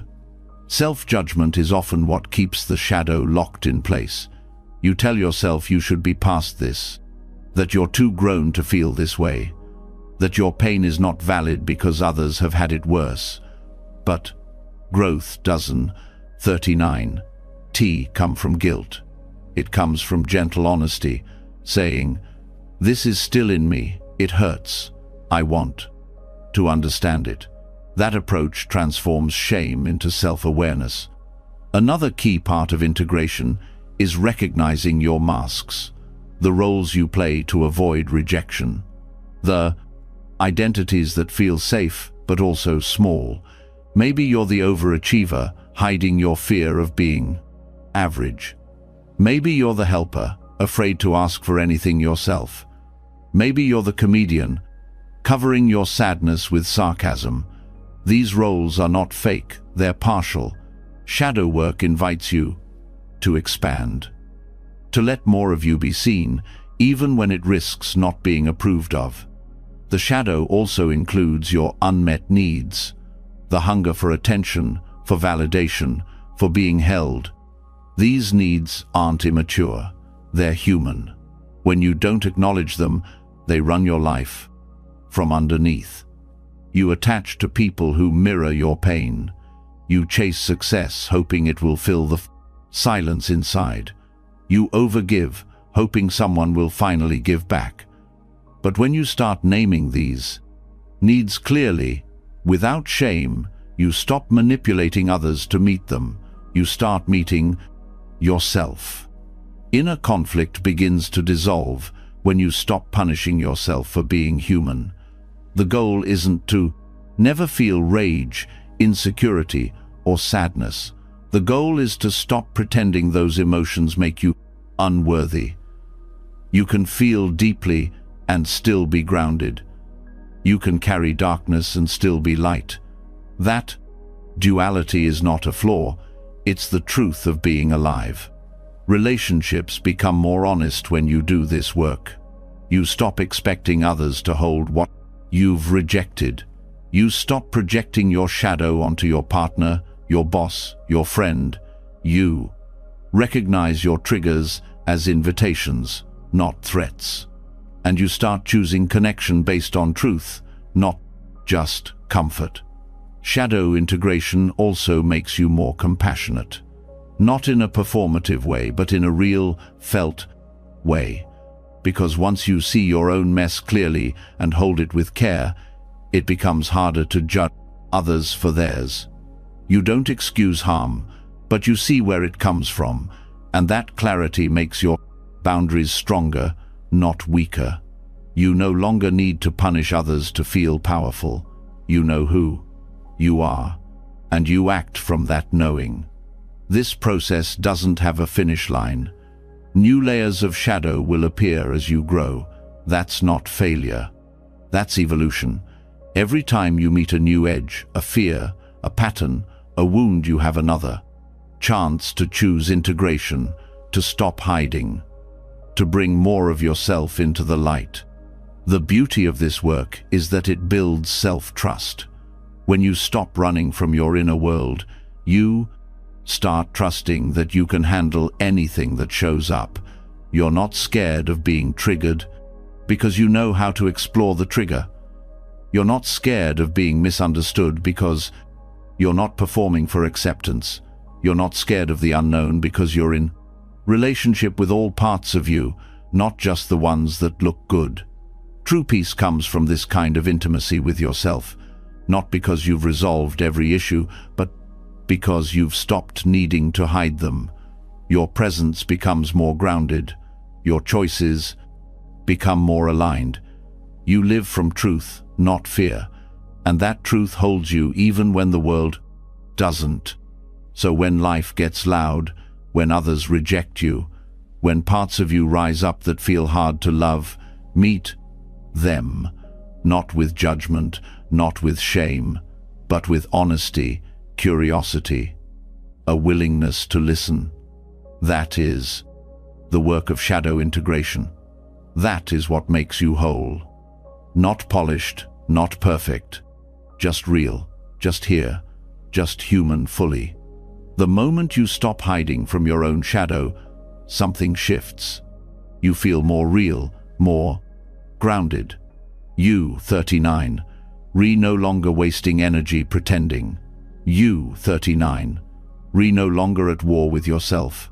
But after facing what? 39, been buried inside. There, 39, another layer of truth that quietly waits to be accepted. Your limits, The parts of life you can't stretch, outrun, or bend into something else. These aren't flaws. They're the shape of your life, and how you meet them determines what kind of life you build. Most people try to escape limits. They treat them like cages, like something to push against, always needing more time, more freedom, more possibility. But endless options don't always lead to more fulfillment. They often create confusion, anxiety, and indecision. Limits, when seen clearly, don't shrink your life. They shape it. They give it definition, edges, focus. They tell you what truly matters. You might believe that joy comes from doing everything, but depth doesn't come from quantity. It comes from attention, from choosing where you want to invest your energy. Constraints help you do that. They remove the noise and bring clarity. When you stop trying to be everything, you can finally be something deeply, honestly, with your whole self. Creativity, too, thrives on limits.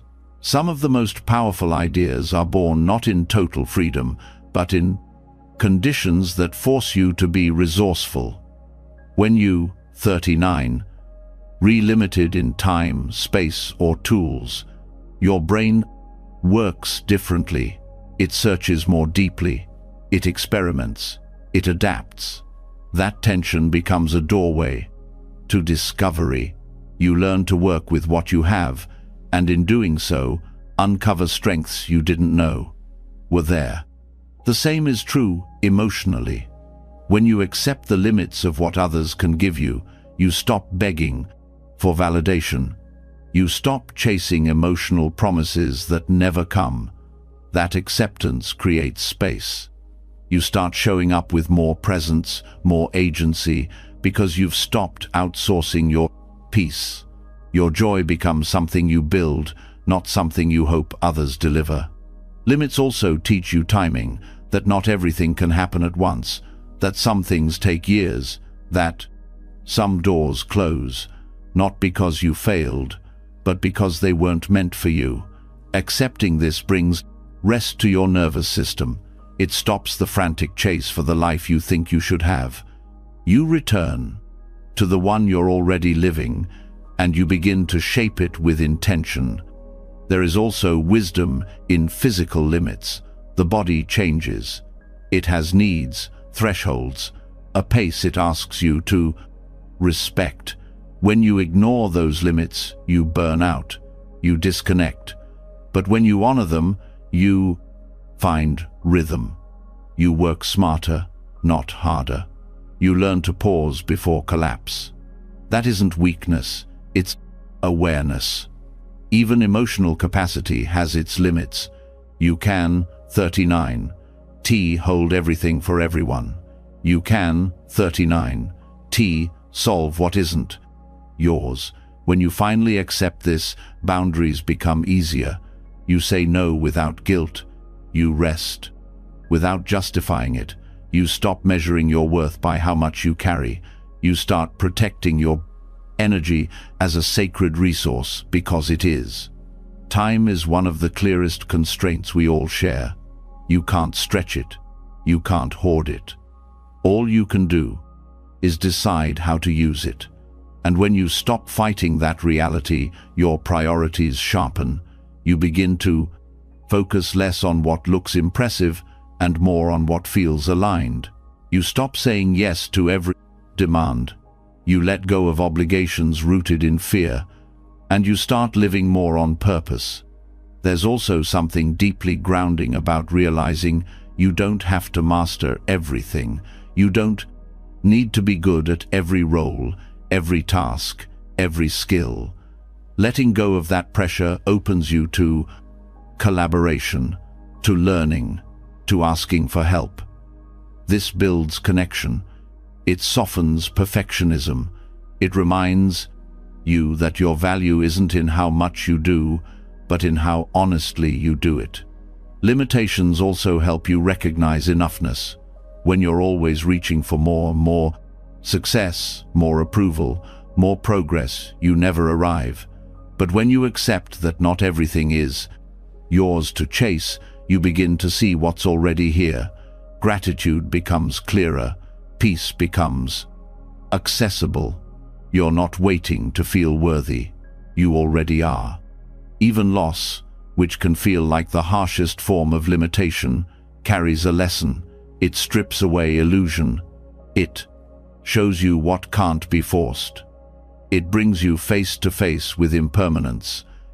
And in that space, you learn to love more fiercely, to speak more clearly, to live more presently. The limit becomes a teacher, not one you asked for, but one that offers depth you couldn't have found on your own. Purpose also becomes more defined when you accept your limits. You stop scattering your energy across every possible path. You choose, you commit, and that commitment doesn't shrink your freedom. It expands your depth. You build meaning not by doing everything, but by doing something with full heart. That kind of alignment brings fulfillment that constant striving never can. Constraints even shape your relationships. You begin to accept that people are who they are, not who you want them to be. You stop trying to change them. You start meeting them as they are, or you step back with love. This removes resentment. It removes the quiet tug-of-war you've been carrying. Peace enters where expectation once ruled. Letting limits guide you also cultivates maturity. You realize you don't need life to bend in your favor to feel okay. You learn to make meaning inside the reality you've been given. That doesn't mean settling. It means working with what's real, choosing to grow where you've been planted rather than waiting for a different garden. There's power in becoming a person who can stay present inside a boundary, who can feel desire and still practice patience, who can want something deeply and still say, "Not now." That kind of inner strength creates trust in yourself. You know you're not ruled by impulse. You know how to live in alignment, even when the moment doesn't give you everything you want. Children are taught that limits are punishment. Adults who've never re-examined that belief carry it with them. But when you begin to see that limits are structure, not shame, your entire relationship with discipline changes. You begin to crave what keeps you anchored. You start building habits that nourish you. You create a life that holds you, rather than one you constantly chase. This is where freedom quietly begins, not when everything is possible, but when the right things are prioritized. When you stop escaping discomfort and start shaping your days with intention, the structure becomes safety, the commitment becomes a container for creativity, and your limits no longer feel like chains. They feel like form, like meaning. You begin to see that art is not made from unlimited paint. It's made from boundaries, from choices, from knowing what to leave out. The same is true for your life. What you say no to defines the shape of what you say yes to. Clarity is born from limits. This truth softens the fear of missing out, because you realize missing out is unavoidable. Every choice means 1,000 unchosen paths. That's not failure, that's design.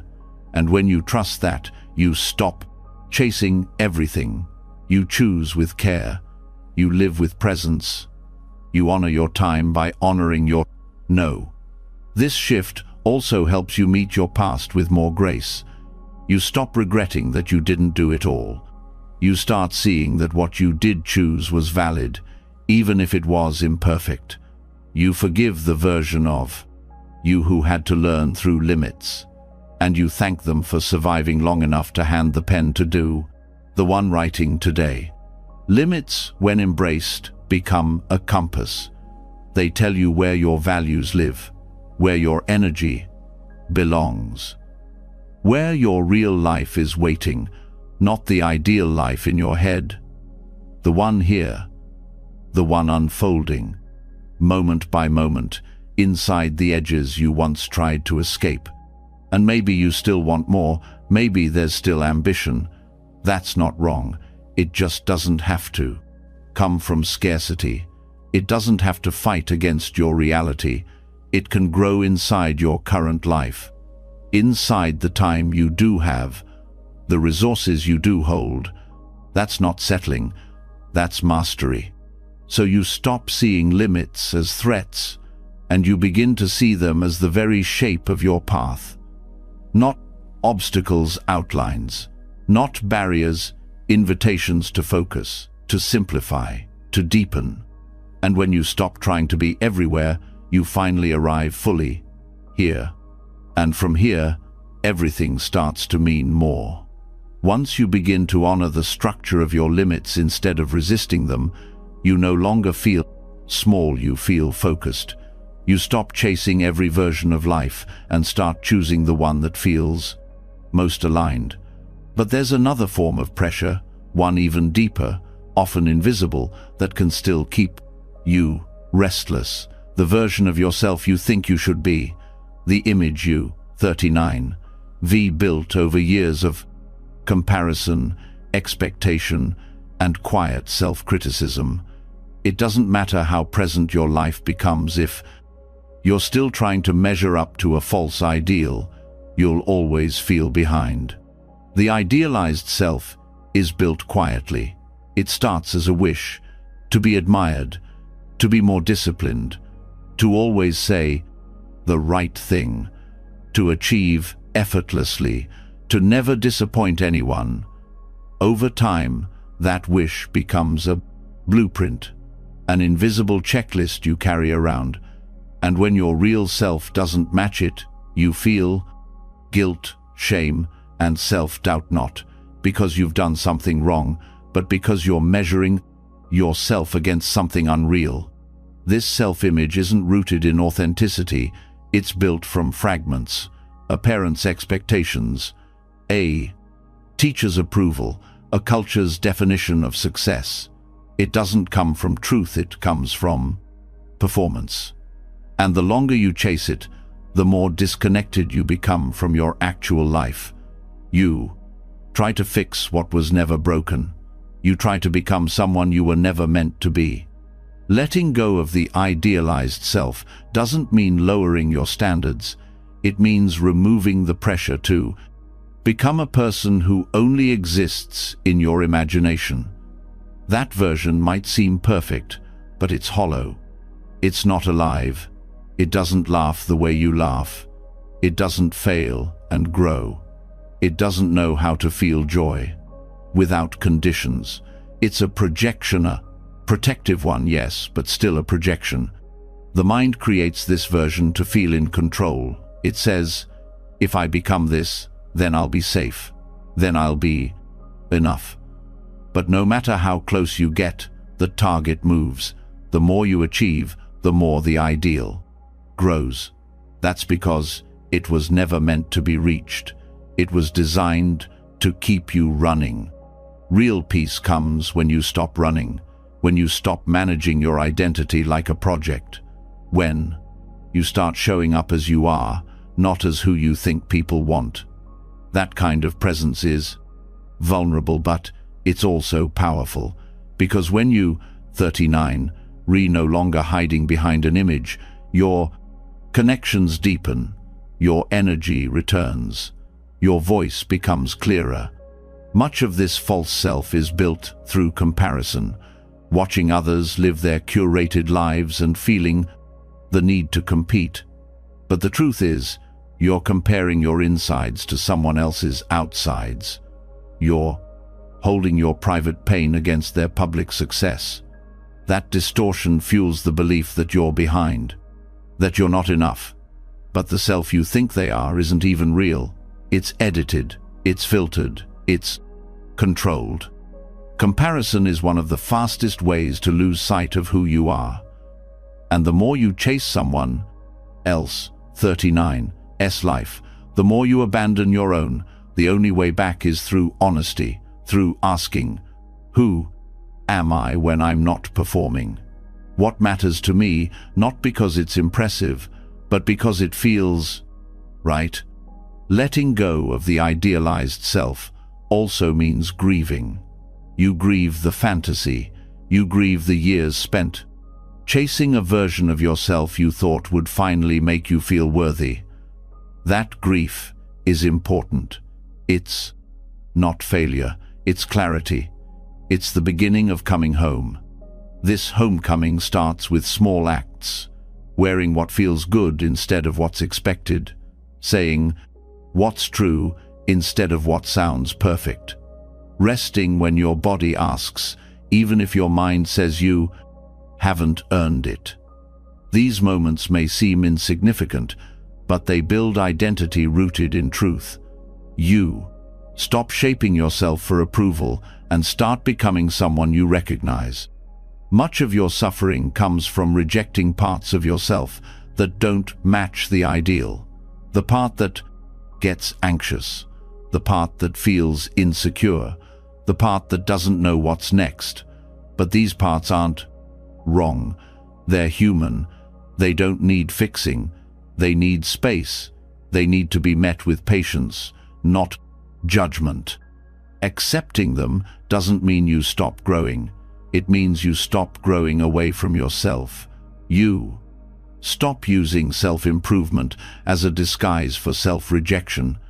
You start asking, how can I grow in alignment with who I am, not in pursuit of who I'm supposed to be? This shift is subtle, but powerful. You go from managing your image to building your life, from defending your identity to exploring it. You make space for contradiction, for complexity, for being both strong and tender, ambitious and uncertain. You become whole not through perfection, but through inclusion. This wholeness transforms how you relate to others. You no longer need to prove your worth in conversations. You listen more, you soften, you let others see your edges. That openness creates safety, not just for you, but for the people around you. You become a mirror that says, you don't have to pretend here. The more you release the pressure to become your idealized self, the more you realize how much time you've spent managing impressions, planning the right response, curating the right moment, saying yes when you wanted to say no. These habits run deep, but they unravel through awareness, through noticing when you start slipping into performance, through gently coming back to presence. This presence allows your goals to shift. You stop chasing validation and start creating from purpose. You no longer need to be the best, you just want to be real. That authenticity brings peace. It simplifies decisions. It guides your path without needing to prove anything. There's also a kind of joy that returns when you stop trying to be someone else. A quiet joy. Not the combined, loud kind that needs to be posted. The kind that happens when you laugh without rehearsing it. When you speak without editing. When you choose something just because it makes sense to you. That joy is the gift of belonging to yourself. Letting go of the idealized self also helps you face failure differently. You no longer see it as proof that you're broken. You see it as a step, a message, a redirection. You stop attaching your identity to outcomes. You start holding your worth steady, even when things don't go as planned. This steadiness is what you've been seeking all along. Not approval, not perfection, just the feeling of being anchored in yourself, of knowing that who you are, beneath the layers, is enough, that nothing needs to be added for your presence to matter. When you reach that place, you stop waiting for the world to validate you.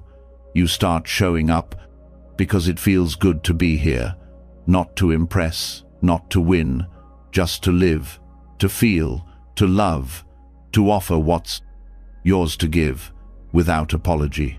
And slowly, that false self you built, the one who always had the answers, the one who never felt afraid, the one who carried every expectation starts to fade.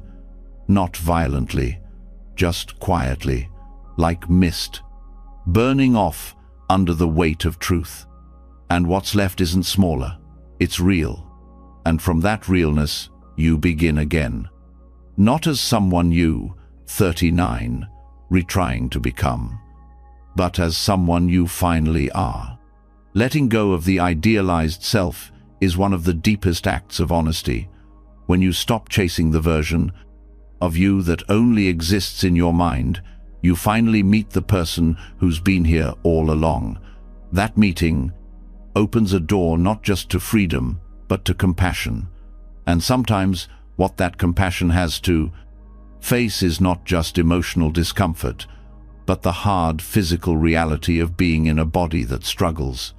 Because for many, the real challenge is not just who you thought you had to be, it's what your body no longer allows you to do. This is where acceptance meets the raw edge of pain, illness, and change that won't go away no matter how hard you fight it. Living with chronic pain or illness forces you to confront limitations you didn't choose. It interrupts plans. It reshapes identity. It makes you question things you never used to think about: your energy, your future, even your worth. And while the world often encourages fighting against pain, there's a different path that leads to peace. Not giving up, but giving in. Surrendering not in defeat, but in recognition of what is, of what no longer works, of what needs care instead of control. Surrender in this context doesn't mean passivity. It means you stop treating your body like an enemy. You stop demanding it perform like it used to. You begin listening to what it's asking for, rather than punishing it for not being what it once was. That shift alone can start to bring relief, not because the pain disappears, but because the war around it begins to quiet. One of the hardest parts of chronic pain is the invisibility. Others may not see it. They may not understand why you cancel plans, why you move slowly, why basic tasks drain your energy. This lack of visibility can make you doubt yourself or feel pressured to pretend you're fine. But pretending costs you energy you can't afford to waste. Acceptance means telling the truth, not for pity, but for peace. You get to name your experience without minimizing it. You get to stop proving your pain to others and start protecting your energy for the things that matter. Agency doesn't mean control. It means choice within limitation. Even when your body feels unpredictable, you still have choices. How you treat yourself, what thoughts you feed, who you surround yourself with, what boundaries you set. Reclaiming agency begins with shifting focus from what you can't do to what you can influence: your breath, your rhythm, your attitude toward your experience. This doesn't mean toxic positivity. It means truth-based courage. It means learning how to live well even inside discomfort. For many people with chronic conditions, the pursuit of a cure becomes all spent, consuming. Every moment is spent looking for what might fix it. But living this way can delay healing, not physical healing, but emotional integration. At some point, the question changes from, how do I get rid of this, to, how can I live well with this? That change is not giving up, it's waking up. Living with long-term pain often brings grief. Grief for the version of yourself that moved freely, for the things you once did without thinking, for the dreams that now require adjustment. Acceptance gives space for that grief. You don't have to rush it. You don't have to label it. You just have to let it move. Only when it's felt can you begin to rebuild your life in a way that fits what's real now. Rebuilding doesn't mean resigning. It means creating a life that works with your body instead of against It means celebrating the wins no one sees: getting out of bed on a hard day, making a meal, taking a walk. These moments are not small when pain is constant. They are evidence of resilience. When you notice them, your mind stops focusing only on what's missing and starts appreciating what's still possible. Another part of reclaiming peace in illness is learning to separate identity from diagnosis. Your condition may impact you, but it is not all of you. When you over-identify with the label, you may lose sight of your wholeness.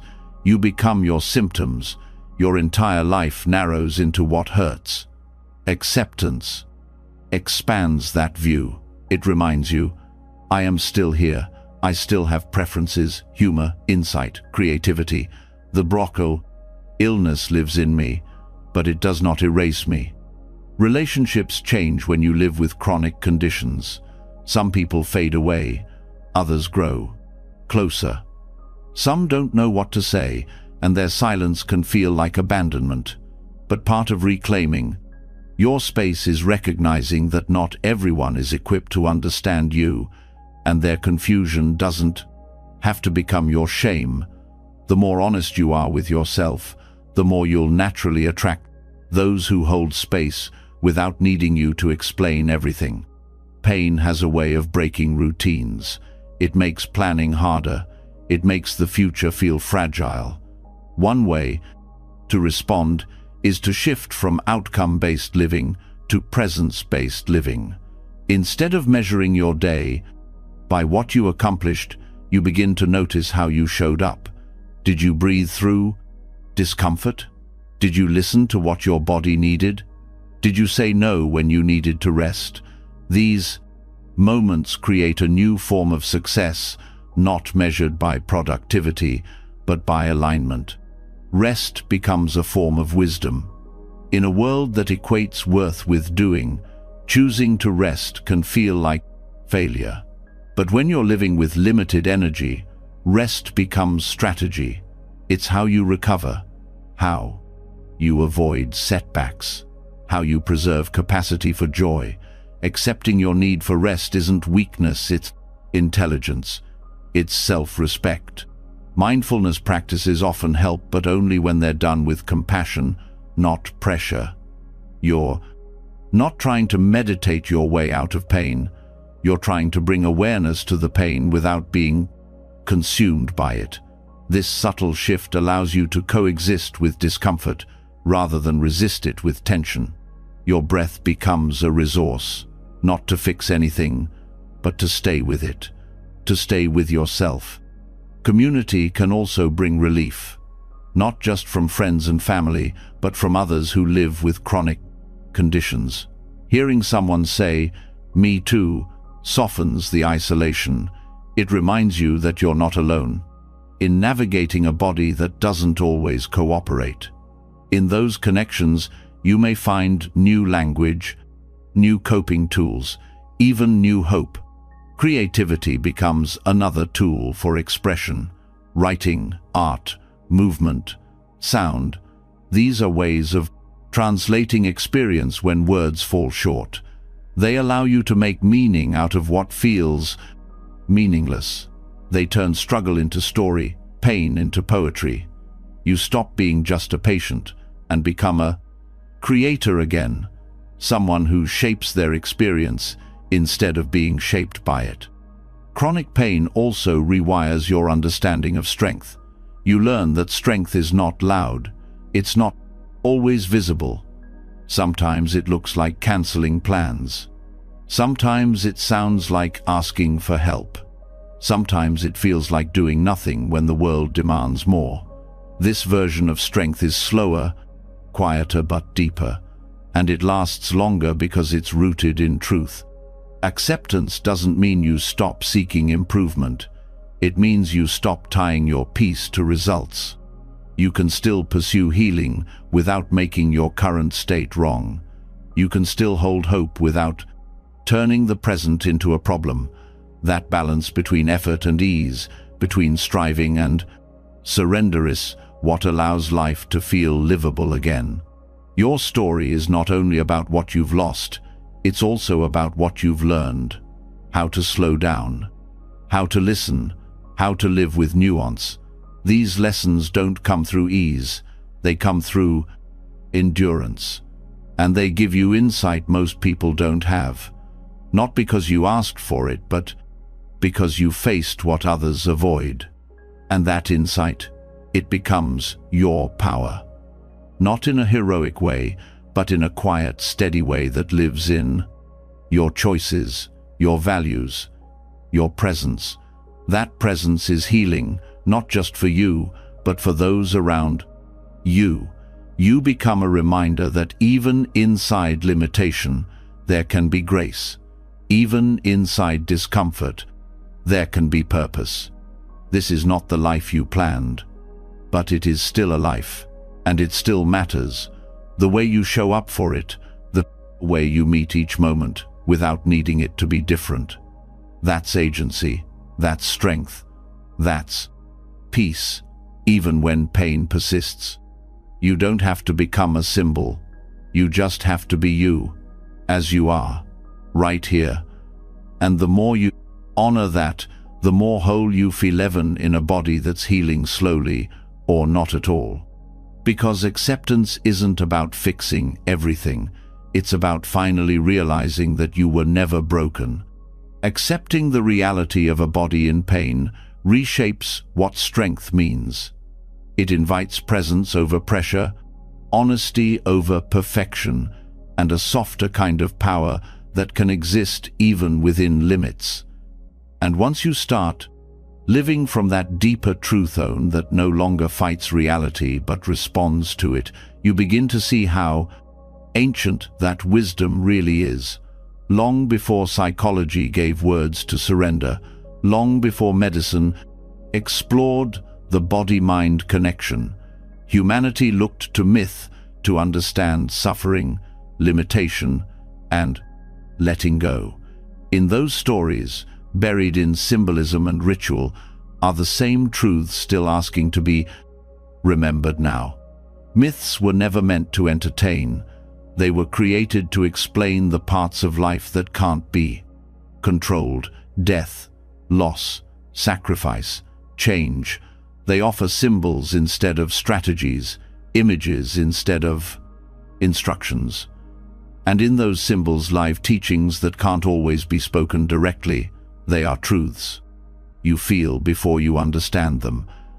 And among their deepest lessons is the reminder that surrender is not the end of strength, it's the beginning of it. One of the clearest examples is the myth of Sisyphus, a man condemned to push a boulder up a hill, only for it to roll back down every time. At first glance, it looks like pure punishment, eternal futility. But if you look deeper, Sisyphus becomes a mirror. He represents the part of us that keeps trying to overcome what can't be defeated, the part that resists reality so hard that it becomes trapped in repetition. But some interpretations suggest that true freedom for Sisyphus doesn't come from escaping the boulder. It comes from changing how he meets it, from seeing the act not as suffering, but as sacred, as his path. The moment he stops expecting a different outcome is the moment his mind becomes free. In this way, the myth doesn't say, "Stop trying." It says, "Stop expecting the result to define your worth." Keep pushing, not because it will free you from pain, but because you've learned how to meet pain with presence. That shift transforms suffering from punishment into purpose, and it reflects one of the deepest truths about surrender. You can't change the mountain, but you can change how you climb it. Another myth that teaches surrender through wisdom is the story of Odin, the Norse god who willingly hangs himself from the world tree, Yggdrasil, for 9 nights. He gives up his comfort, his certainty, even his sight to gain insight. He doesn't fight for power, he surrenders everything to gain knowledge. And what he finds is not control, but understanding. He learns the runest symbols that reveal the unseen patterns of the world. Odin's sacrifice is not about loss, it's about transformation. By giving up the things he once thought defined him, he becomes something new. The story shows that surrender is sometimes the price of deeper vision, that the insight you're searching for won't arrive through effort. Alone it arrives when you stop grasping and start listening, when you trust that wisdom often comes in silence, in stillness, in letting go of the version of you that had all the answers. From another tradition comes the story of Shiva, a central figure in Hindu mythology, known not just for his power, but for his role as the destroyer. At first, destruction seems like the opposite of peace, but in this story, destruction is not chaos, it's necessary. Shiva's dance, the Tandava, represents the cycle of creation, preservation, and dissolution. Things must end so new life can emerge. The old self, the old patterns, the clinging identities, they have to dissolve before transformation can happen. Shiva shows us that surrender doesn't always look like stillness. Sometimes it looks like fire, like letting go of attachments that are no longer true, like allowing your world to change even when it scares you. His mythology doesn't say destroy to escape, it says destroy to evolve. And that message is especially powerful for anyone who has clung too tightly to a version of life that no longer fits. These myths point toward a similar truth, that surrender is a path, not a single moment. That giving up control is not giving up life. It's returning to the part of you that's been here all along, watching, the part that can sit in the unknown and still feel rooted. These stories last because they speak to what doesn't change, the grief, the fear, the uncertainty, and how humans have always tried to meet it with courage, ritual, and meaning. The myth of Demeter and Persephone also speaks to surrender, but through the lens of love and loss. When Persephone is taken to the underworld, Demeter, the goddess of harvest, falls into grief so deep that the earth stops growing. Her pain is real, her reaction is raw, but over time, a new balance is struck. Persephone lives part of the year in the underworld, and part above. The seasons are born from this cycle. The myth teaches that even the most unbearable loss can be folded into the rhythm of life. That surrender is not forgetting, it's making space for what has changed and continuing to live anyway. In this way, myth offers emotional maps. They don't fix pain, but they give it meaning. They show you that what you're feeling isn't new, that others, through time, culture, and belief, have walked this path. Too, that your surrender is not weakness, it's ancient, it's wise, and it's part of the human story. There's also a reason myths rarely show perfect characters. Their heroes fail, their gods rage, their journeys include loss, betrayal, and fear. Because myth understands something many modern narratives forget, that transformation doesn't require perfection, it requires presence. And presence requires surrender, not to the fantasy of how things should be, but to the truth of how things are. Many of these stories also include a descent into the underworld, into madness, into isolation. But the descent isn't the end, it's the turning point, the moment when all the strategies stop working and something deeper awakens. That's what surrender often feels like losing your grip, like falling. But what the myth reminds you is that every fall contains the seed of return. Not a return to who you were, but to something wiser, fuller, truer. Even in the myth of Icarus, whose wings melted from flying too close to the sun, there's a lesson in restraint. not to stop dreaming but to honor limits, not to reject your wings but to know when the flight becomes a chase. Surrender in this story is not the warning to stop rising, it's the reminder to rise with wisdom, to balance your fire with humility, to accept that even the sky has its thresholds. Surrender is not silence, it's the pause before clarity, the breath before the next right step. And mythology captures that pause. It doesn't rush you through it. It invites you to stay there longer, to let it work on you. You don't have to interpret myths literally to feel their truth. They live in your bones, in your dreams, in the moments when logic fails and you need something more symbolic to hold on to. They show that your pain is not a personal flaw, it's part of a larger process. And that process, when accepted, reveals something deeper than comfort. It reveals connection. Connection to time, to those who came before you, to parts of yourself that don't speak in words but still know.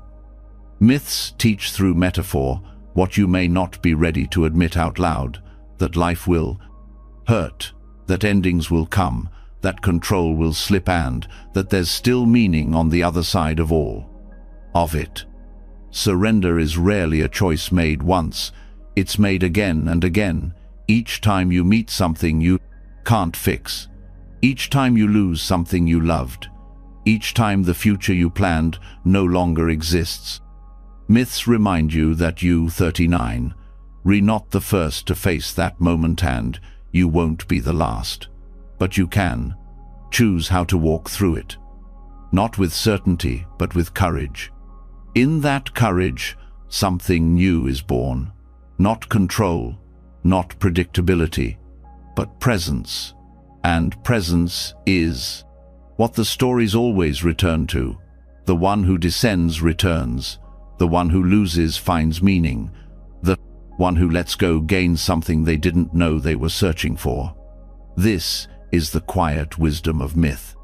And it's still speaking, not from the past, but from within you.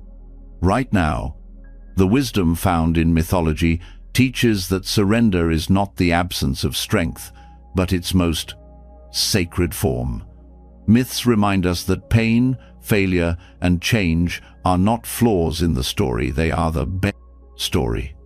They prepare us to meet the parts of life that arrive without permission, the moments we didn't ask for, the endings we never chose, because for all the ways we try to build, grow, and control, some things still slip from our hands. A door closes, a chapter ends, a person leaves, and we're left holding questions no one can answer. These are the moments that demand a different kind of acceptance, the kind that begins only after everything else has fallen away. Involuntary endings come in many forms. The job that ended too soon, the relationship that unraveled, the dream that collapsed without warning. These losses create a particular kind of griefone that feels unfinished. There's no preparation, no closure, no ceremony, just the sudden absence of something you were still building your life around. And when that happens, the mind races for explanation. Why did this happen? What did I do wrong? Could I have stopped it? But those questions rarely lead to peace. They lead to loops. They keep you spinning in a story that no longer exists. The first step in navigating these endings is giving yourself permission to name the loss, not just in practical terms, but in emotional ones. You didn't just lose a job, you lost structure, routine, identity. You didn't just lose a relationship, you lost shared dreams, mutual language, a sense of belonging. You didn't just lose a plan, you lost the version of yourself who believed in that plan. Naming these secondary losses matters. It validates the invisible grief. It makes space for the pain that doesn't always get recognized by others. These types of endings often carry shock. Even if something was slowly falling apart, the final moment still lands hard. There's a difference between knowing something's unstable and actually watching it break. That shock interrupts your emotional process. It can delay grief, freeze your reactions, or amplify your confusion. Acceptance in these moments doesn't mean instantly making peace. It means allowing the reality to register, saying, "This happened, I didn't choose it, and I'm still allowed to feel every part of what's here." There's often anger buried beneath these endings, not always loud. Sometimes it sounds like bitterness. Sometimes it shows up as blame. Sometimes it turns inward. That anger isn't wrong. It's the body's way of protecting itself when it's been caught off guard. But if it's not acknowledged, it can harden into resentment. Resentment keeps the story alive in a way that never allows it to evolve. Acceptance starts with saying, "I didn't want this. I didn't ask for it, and now I have to figure out how to live with it." Grieving an ending you didn't choose often brings up identity confusion. If you're no longer in that job, who are you? If that relationship is gone, what happens to all the parts of you that existed inside it? Endings break structure, and while they create space, that space can feel terrifying. The mind wants to fill it with immediate answers. But the most honest thing you can do is sit in the in-between, to say, "I don't know who I am now. I don't know what comes next." That pause is not failure, it's a bridge, and crossing it requires patience. One of the traps of unwanted endings is the urge to rewrite them, to try and make sense of why they happened by imagining different outcomes. But the more you rewrite the past, the longer it takes to step into the present. Acceptance doesn't mean you understand everything. It means you stop arguing with what can't be changed. You stop waiting for a different ending and start deciding how to live with the one you have. That decision doesn't happen all at once. It happens through small choices. Getting out of bed even, when your world feels unfamiliar. Saying no to the temptation to numb. Letting someone witness your grief without trying to make it pretty. These moments are not dramatic, but they're powerful. They are the building blocks of a new kind of life, one not built on certainty, but on truth. Part of accepting an ending is grieving the future it took with it, the plans you made, the milestones you were waiting for, the versions of yourself you were hoping to become. Those dreams were real, and their loss deserves your attention. Skipping this step leaves a shadow, but moving through it brings clarity. Because once you've grieved the future you lost, you can begin to shape the one that still remains. When a door closes without warning, there's often a deep pull to find a new one as fast as possible. You may feel pressure to bounce back, to pivot, to prove you 39, re-okay. But healing doesn't happen through speed, it happens through presence. If you don't pause, you risk rebuilding your life from reaction rather than intention. You risk choosing what soothes your fear instead of what supports your growth. That pause teaches you to listen differently. You start noticing the difference between what's familiar and what's actually right for you. Endings have a way of stripping everything down to the essentials. What used to feel urgent begins to feel less important. What once defined you no longer does. And in that space, you begin to discover something else, not the person you used to be, and not the one you were trying to become, but the one who is here now, the one who knows how to sit with the truth and still choose to move forward. This forward motion doesn't mean rushing. It means creating a new relationship with time. You start seeing that just because something ended doesn't mean it was a waste. Some seasons are short. Some relationships are incomplete. Some dreams weren't meant to stretch across decades. Meaning doesn't only come from longevity. It comes from presence, from impact, from what it revealed about you. You may also begin to notice that this ending has changed how you see others. You become more sensitive to what's unspoken, more aware of how many people are walking around with grief tucked behind their smiles.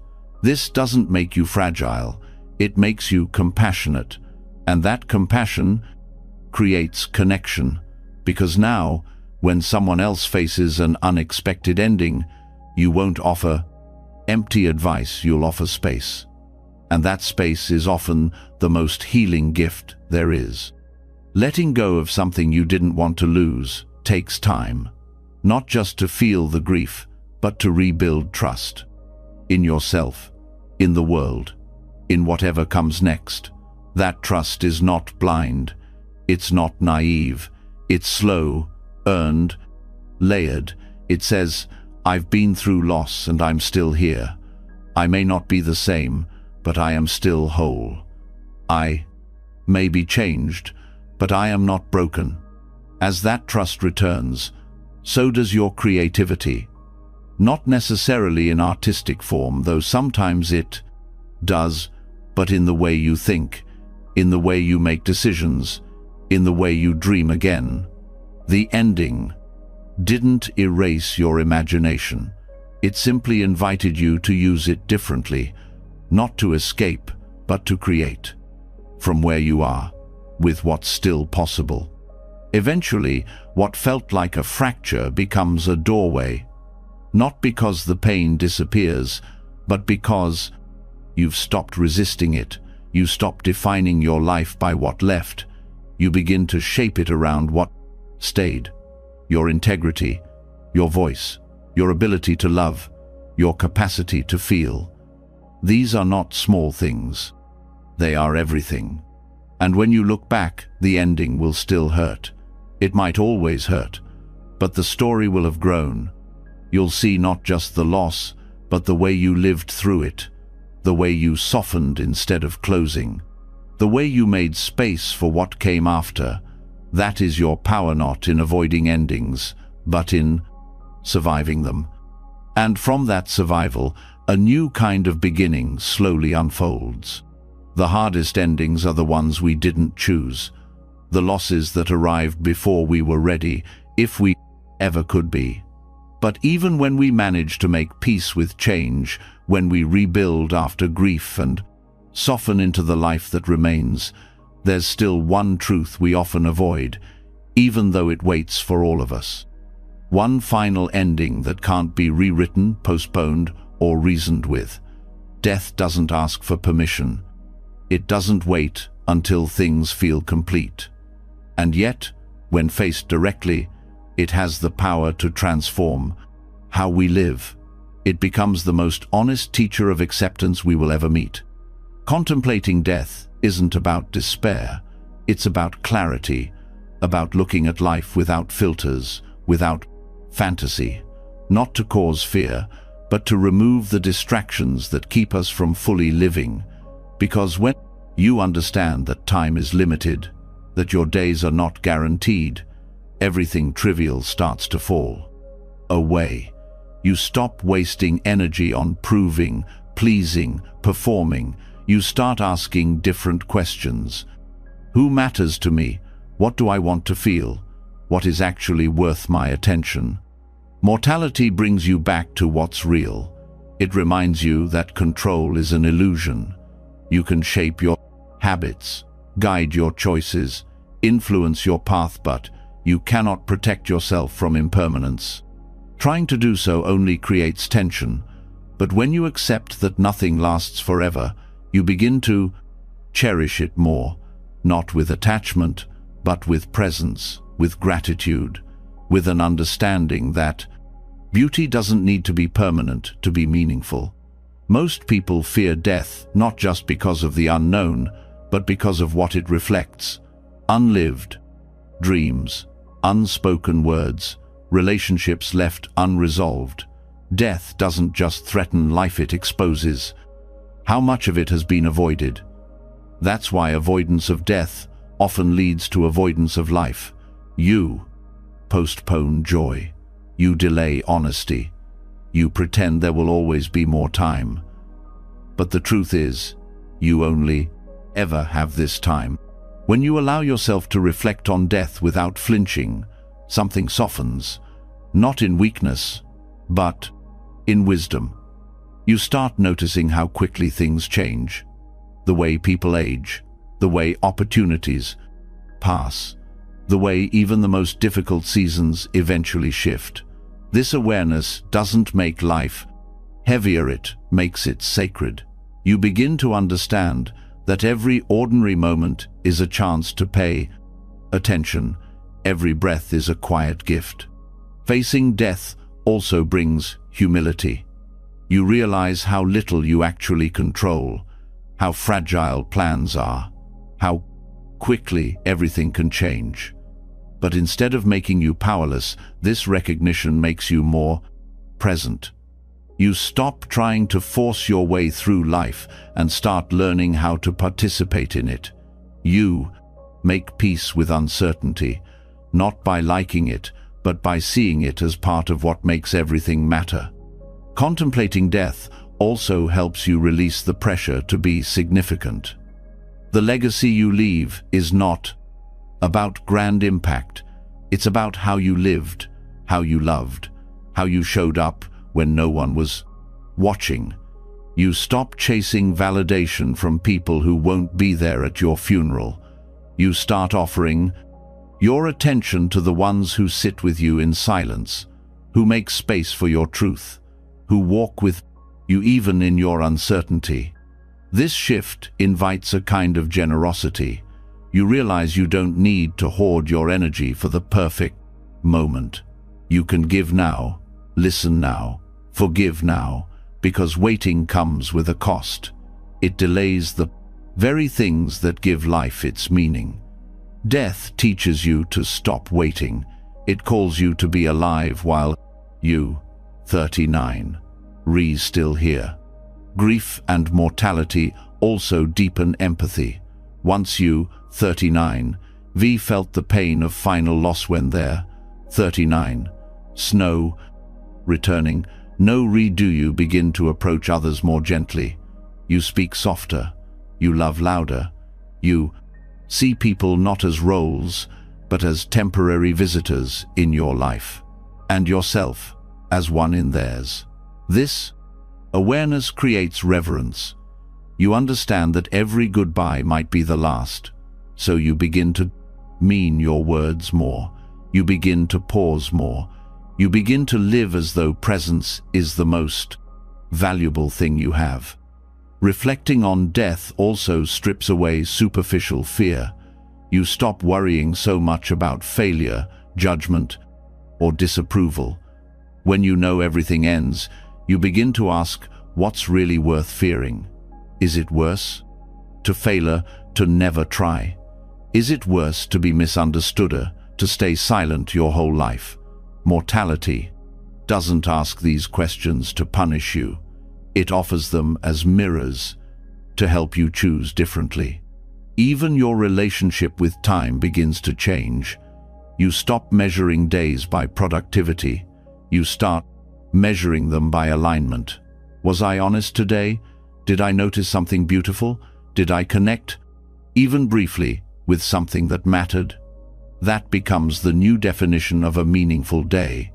Not one without struggle, but one lived without numbness. Death also brings clarity to what you carry. You stop holding on to grudges that drain you.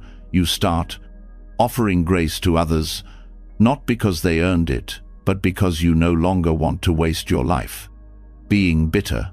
Forgiveness becomes less about letting someone else off the hook and more about freeing yourself, about making space for peace while you still have time to feel it. There's also a softening toward yourself. When you truly understand that your time is limited, you begin to treat yourself with more care.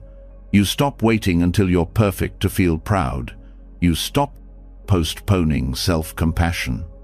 You realize that the version of you right now, flawed, growing, unsurious, still worthy of love, especially now, because now is all you really have. Some spiritual traditions encourage daily contemplation of death, not to cause fear, but to awaken the processing mind. The Stoics called it memento mori, remember that you will die, not to depress, but to clarify, to help you focus on what matters, to remove the illusion of endless chances. When you live with this awareness, decisions become simpler. You stop wasting time proving. You start investing time connecting. Even how you define success begins to change. It, 39, no longer about how much you accumulate. It becomes about how aligned you feel, how peaceful you are, how free you are from chasing things that don't feed your soul. You start asking, what can I release today? What am I holding that isn't mine? What would I regret not saying, not doing, not letting go of? Facing death also deepens your relationship with mystery. You no longer need to explain everything. You stop needing closure for every question. You learn to sit in the unknown, not as punishment, but as part of life. You begin to respect the limits of knowledge, and in that respect, you create space for wonder, for meaning that isn't always logical, for beauty that doesn't need to be defined. Death teaches you about endings, but it also teaches you about returns, not in a literal sense, but in the blinks way life continues through change, the way love lingers after someone is gone, the way impact ripples long after the moment has passed. You begin to see that nothing really disappears, it just transforms. And so do you. This doesn't remove grief, it honors it. You still cry, you still miss, you still wish, but you stop fighting the faintness nature of things. You stop needing permanence in a world that only offers presence. And in that shift, grief becomes part of the fabric of living, not a flaw in the design. Contemplating mortality can feel uncomfortable, but it's also liberating. It removes the pressure to live anyone else's version of a meaningful life. It invites you to define it for yourself, to change course when needed, to leave the path when it no longer feels true. Because you don't owe the world performance. You owe yourself peace. So you begin to ask more honest questions. If I had less time, how would I spend it? If this were my last conversation, what would I say? If I could choose presence over perfection today, what would change? These questions aren't morbid, they're clarifying. They pull you out of distraction and into devotion. They help you build a life that doesn't just look good, but feels alive. Not perfect, not always easy, but true. And when you live this way, aware of the end, but not defined by it, you begin to understand the gift of it all. Not because you have forever, but because you don't. And because of that, everything begins to matter more. Quietly, deeply, fully. Now, contemplating death awakens a kind of vision that cuts through illusion. It reminds you that nothing lasts, that time is fragile, and that peace cannot be postponed. In the face of that clarity, some truths are no longer avoidable. You begin to realize what you're still holding, the pain that never left, the stories that haven't healed, the names that still carry weight in your chest. Loss may teach you how little time you have, but forgiveness teaches you what to do with the time that remains. And not for them, for you. Forgiveness is often misunderstood. It's seen as permission, as forgetting, as weakness. But true forgiveness is none of these. It's not about excusing harm. It's not about denying hurt. It's about deciding that your peace matters more than carrying the weight of what happened. Forgiveness is advanced acceptance. It's the point where you choose to stop reliving the injury, not because it didn't matter, but because it already cost you enough. To forgive doesn't mean the relationship goes back to what it was. It doesn't mean the other person has changed. It doesn't require an apology. Forgiveness is not reconciliation. It's not restoration. It's release. A choice to stop tying your worth, your energy, your attention to someone else's wrongness. A decision to be free, not because they earned it, but because you did. This process begins with honesty. Forgiveness cannot happen until the pain is named. The betrayal, the disappointment, the violation, it has to be felt first. Too often people skip this step and call it forgiveness. But moving on without feeling is not healing, it's suppression. And what you suppress doesn't dissolve. It grows in silence, turns into resentment, and leaks out in your tone, your triggers, your relationships. Real forgiveness begins when you stop pretending you're over it and finally admit what hurt you. Once the truth is named, the work becomes internal. You no longer ask, how do I get them to see what they did? You begin asking, how do I want to live from here? That shift marks the beginning of freedom, because when your healing depends on someone else's awareness, you remain trapped. But when it becomes about your own clarity, your own wholeness, your own return to peace, the path becomes yours again. Forgiveness isn't a feeling, it's a decision repeated over time. There will be days when you remember the pain and the old anger rushes back. That doesn't mean you failed. It means your nervous system is still healing. Forgiveness lives in how you respond to those moments. Do you feed the story again? Rehearse it, build it up. Or do you notice the memory, breathe through it, and remind yourself that you've chosen to no longer carry it? The greatest misconception is that forgiving someone lets them off the hook. But the truth is, they were never fully on the hook to begin with. People don't carry your pain for you. They move on. They rewrite the story. They protect their version of events. Meanwhile, you're the one still holding the weight. Forgiveness isn't letting them go, it's letting yourself go. Out of the story, out of the loop, out of the mental prison where your peace is tied to their remorse. You might also need to forgive people who never meant to hurt you, parents who did the best they could but still left you with wounds, friends who acted from their own unhealed pain, mentors who didn't know how to support you. These moments create confusion. You ask, how do I forgive someone I still love, or someone who never even knew they caused damage?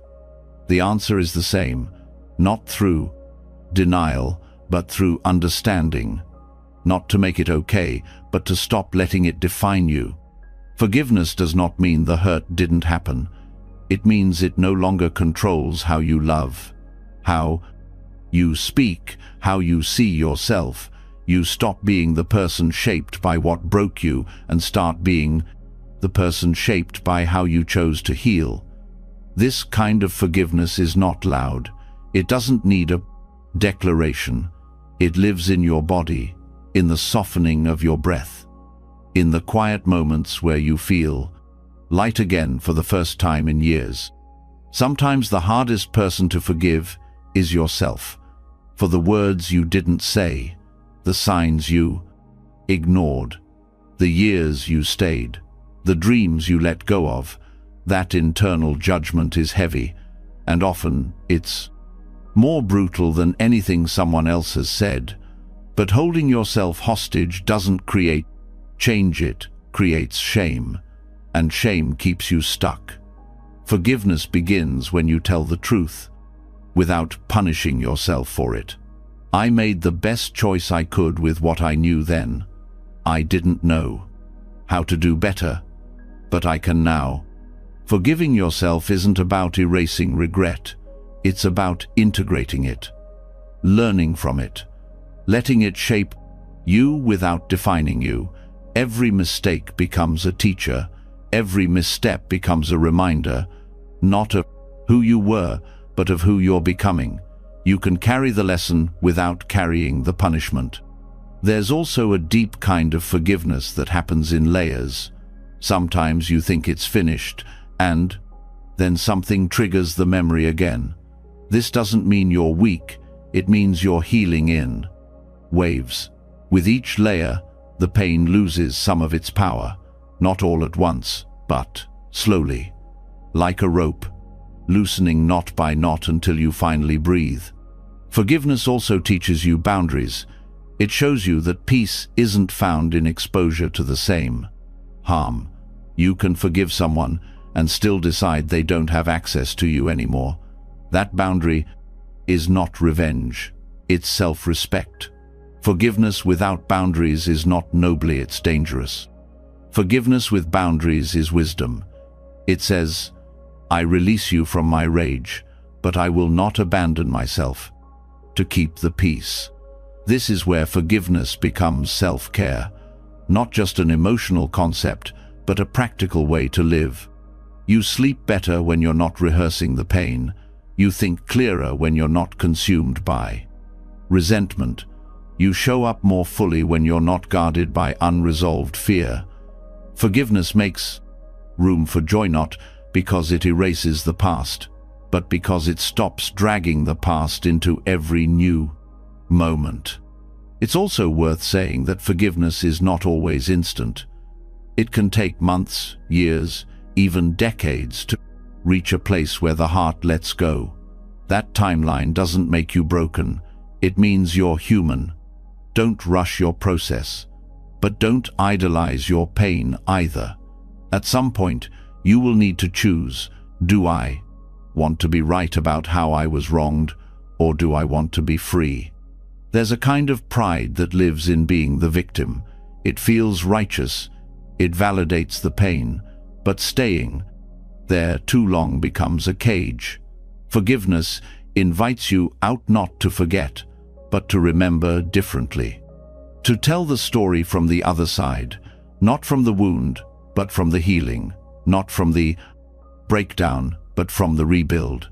Forgiveness is advanced acceptance because it asks you to go beyond logic, to let go, even when there's no apology, to move forward without justice, to find peace in an unfair outcome.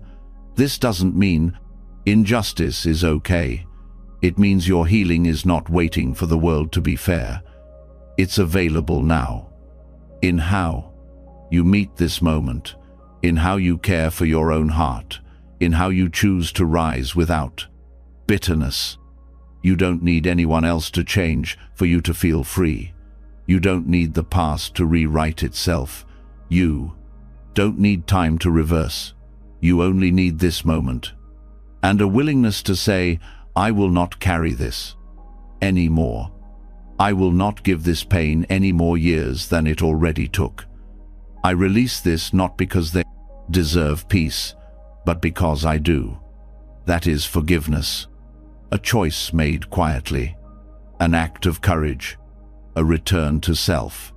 True forgiveness is one of the highest forms of acceptance. It demands presence, maturity, and the willingness to stop carrying what no longer serves your life. But once you reach that point of release, a deeper challenge often follows: to remain open without losing yourself again, how to love without clinging, how to stay present without being consumed. This is where the conversation shifts to detachment. And for many, this concept feels confusing because it's often mistaken for not caring. But the heart of detachment isn't about walking away from feeling, it's about learning how to feel without losing your balance.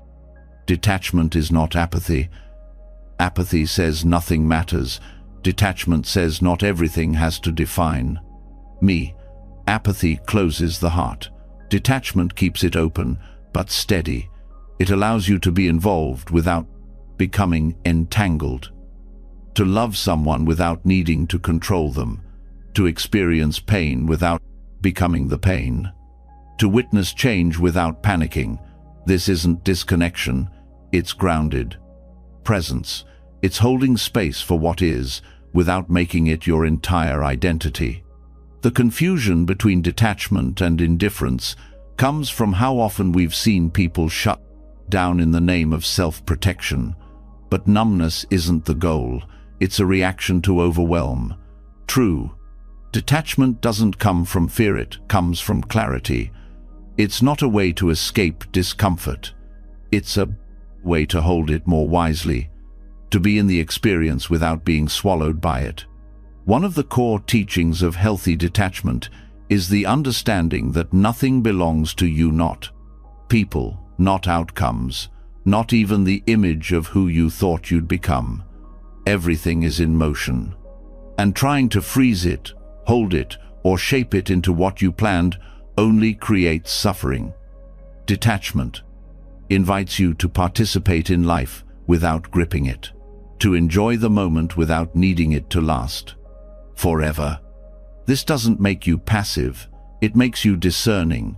You start responding instead of reacting. You stop trying to force what isn't aligned. You recognize when effort turns into control, and you choose to soften.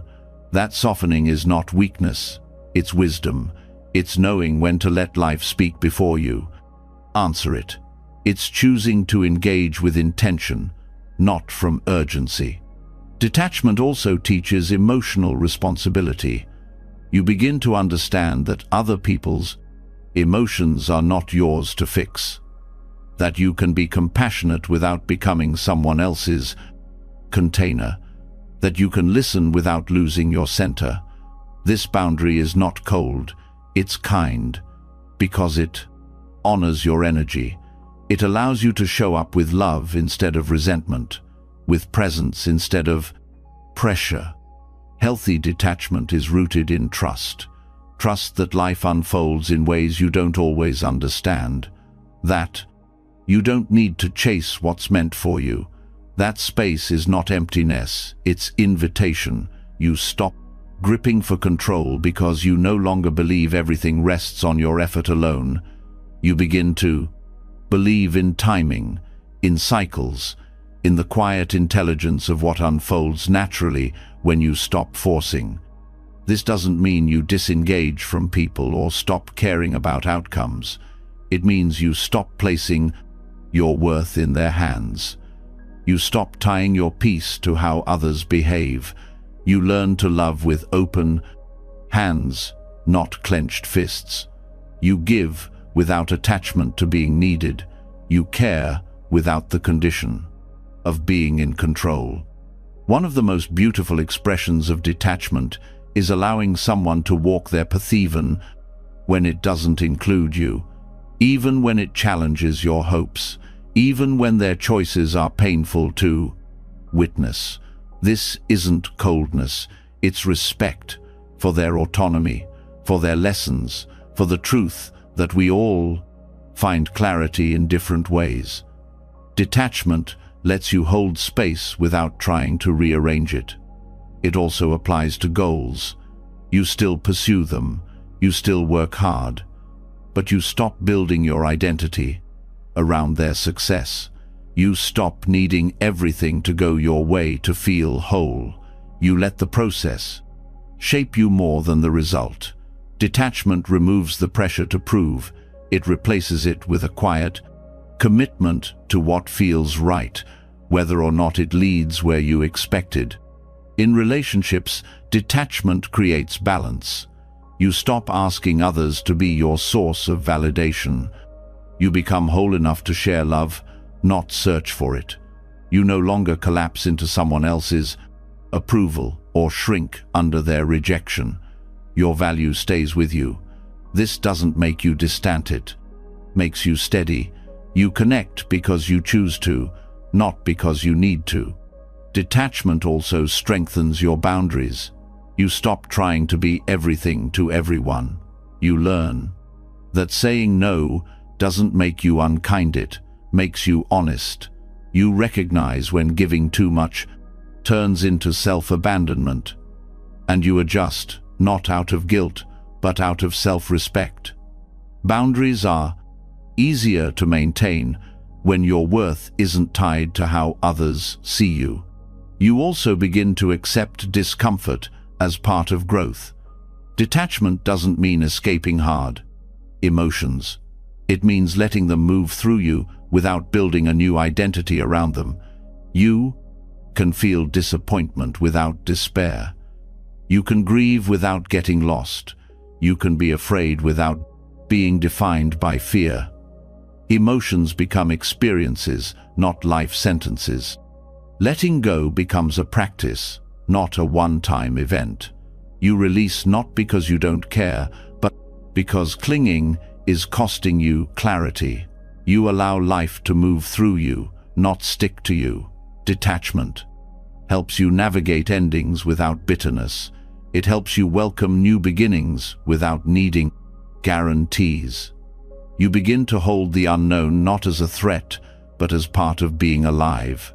This also means you stop over-identifying with your thoughts. You notice the story, but you no longer become the story. You witness your patterns without letting them drive your choices. This awareness creates space, and in that space, you respond with more freedom, more choice, more alignment. Detachment in spiritual practice is often misunderstood. It's not about rising above the world. It's about being deeply in it, but not ruled by it, feeling fully without being undone, loving deeply without needing possession, participating honestly without losing yourself in performance. This is not detachment as distance, it's detachment as clarity. You stop measuring your day by how much went right and start measuring it by how aligned you remained in the midst of change. You notice how little you actually need to feel peace when you're not resisting what is. You stop chasing highs. You stop avoiding lows. You begin to rest in a quiet steadiness that doesn't depend on external validation. This shift doesn't happen overnight.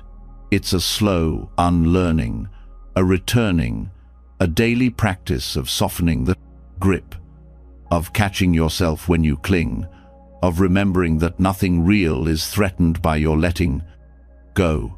What's meant to stay will. What's meant to move must.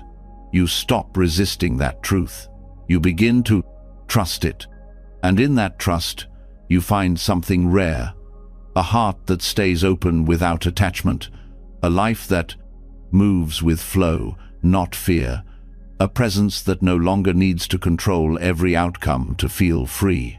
This is detachment, not as an escape from life, but as a return to it, fully, clearly, gently.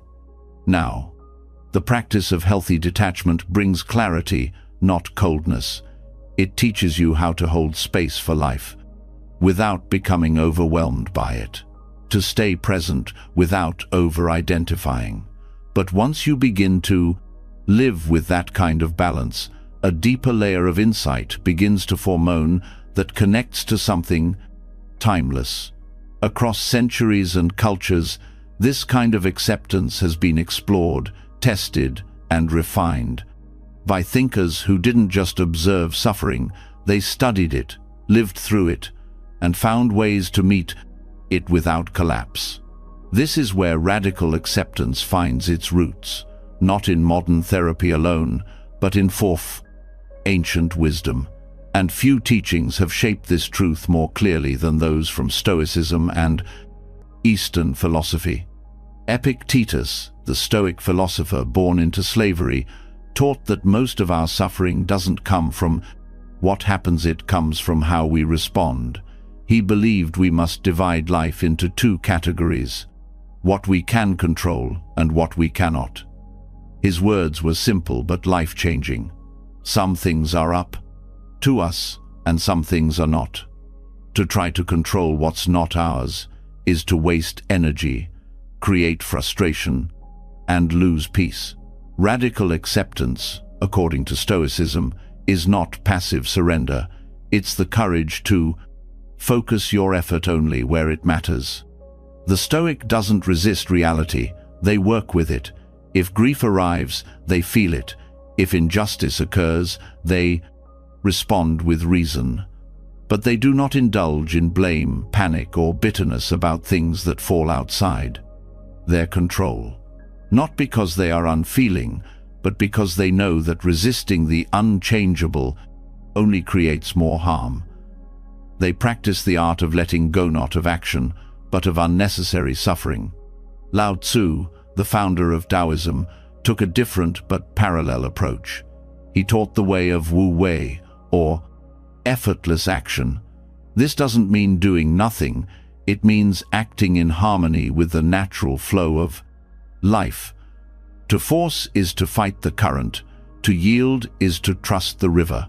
Lao Tzu observed that life, like water, moves best when it's not rigid. Those who flow as life flows know they need no other force, he wrote. His path to acceptance was not through resistance or suppression, it was through observation, patience, and softness. Taoist wisdom sees control as illusion. It views rigid plans as brittle, and in that softness it finds power. Be like water, says Lao Tzu. Water doesn't avoid the obstacle it flows around it. It shapes the world, not through strength, but through persistence.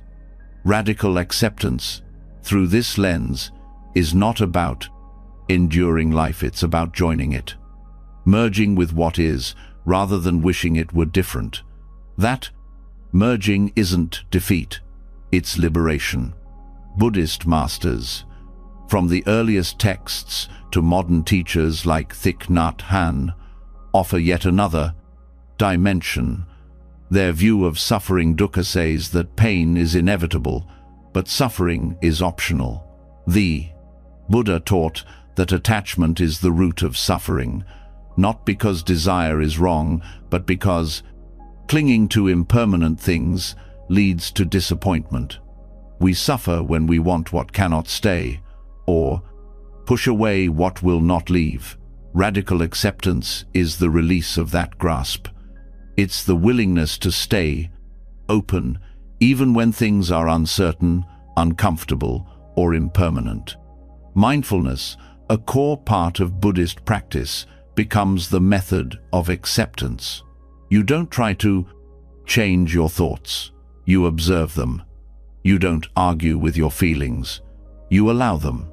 The breath becomes your anchor, not because it fixes anything, but because it brings you back to what is. No mud, no lotus, Thich Nhat Hanh said. You don't need life to be clean, to be beautiful. You just need to stop turning away. In Buddhism, equanimity is a quality that supports this kind of peace. It's not indifference. It's a balanced mind, steady in pleasure and pain, success and failure.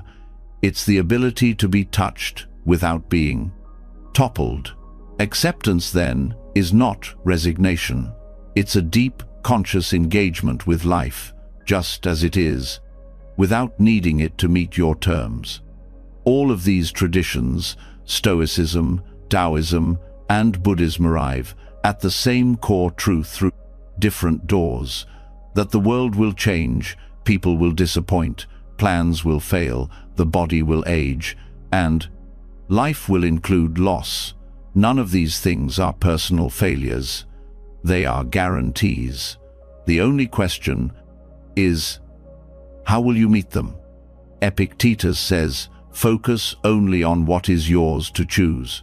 Lao Tzu says, flow with the nature of things. The Buddha says, release attachment to what cannot last. Together, they teach a path of radical acceptance. That is not about giving up, it's about showing up, fully, without resistance, with clarity, humility, and grace. When you live this way, You no longer need every moment to be pleasant. You simply need it to be real. You stop measuring your peace by how often life agrees with you. You start finding peace in your ability to meet life honestly, regardless of its form. This ancient wisdom doesn't ask you to suppress your feelings.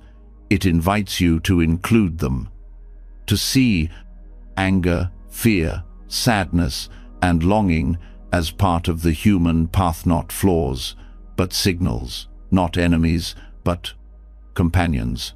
You accept them without acting them out. You listen without being ruled. That's radical. Maturity, that's presence. And the deeper you go into these teachings, the more you start to feel the shift not in your circumstances, but in your center. You begin to release the belief that struggle means failure. You stop demanding certainty. You start creating space between the experience and the reaction. In that space, peace grows not as an escape, but as a rooted truth. Radical acceptance, then, is not passive. It's a quiet revolution, the kind that takes place inside your breath, inside your choices, inside the stories you stop repeating. It's the discipline of staying close to life even when it hurts, and the freedom of letting go not of care, but of control. These teachings may come from ancient voices, but their relevance has never been more alive. Because life is still unpredictable, people are still flawed, pain still comes. And your only true power always will be in how you meet it. Fully present, fully human, fully here. When you begin to embody the kind of acceptance taught by Stoics, Taoists, and Buddhist masters, something shifts. Life stops being a problem to fix and starts becoming something to witness and respond to. You move through it with more presence, less resistance, and a deeper sense of alignment. But even then, there are patterns that return, situations that look different on the surface but feel painfully familiar, relationships that echo old wounds, challenges that circle back just when you thought you were done with them. And this is not failure, it is life showing you where you still hold on, where you haven't yet let go, where your growth is still asking for depth. This is what's known as the acceptance spiral. The acceptance spiral is the experience of encountering the same emotional lesson in different forms, until you fully surrender to what it's trying to teach you. It, 39. S, not punishment. It, 39. S, not stagnation. It, 39. S, the intelligence of life trying to move something through you that hasn't 39. 8 yet been integrated.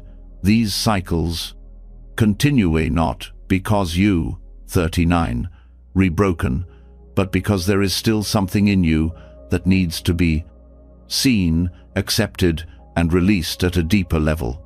You might notice the pattern in your relationships. You keep attracting the same dynamic, the distant partner, the unavailable friend, the role where you feel unseen. You think it, 39, S, bad luck, but it, 39, S, not. It, 39, S, your own inner beliefs playing out again and again. Not because you, 39, reconsciously choosing them, but because your subconscious is looking for resolution. It wants to replay the story so that maybe this time you can meet it differently. You can respond instead of react. You can stay present instead of abandon yourself. But until you do, the pattern repeats. These cycles are often uncomfortable. They make you question your progress. But discomfort is not regression.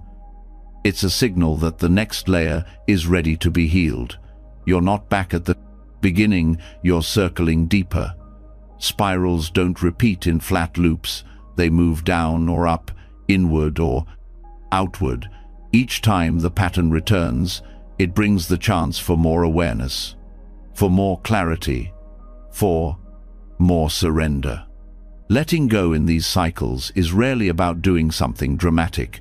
It's about changing your relationship to the lesson, not fighting it, not blaming others, not escaping into distraction, but sitting with it, asking what it's showing you, noticing how your reactions mirror the ones you've had before.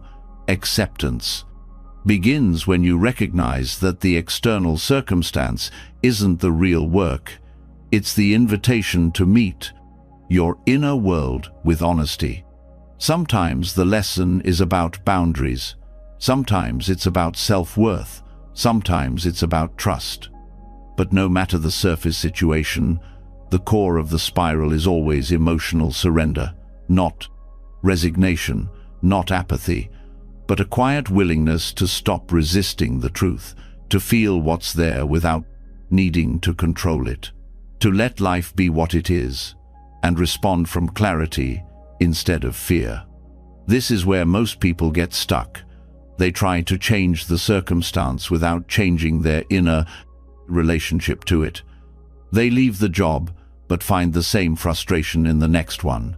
They end the relationship, but repeat the same patterns with someone new.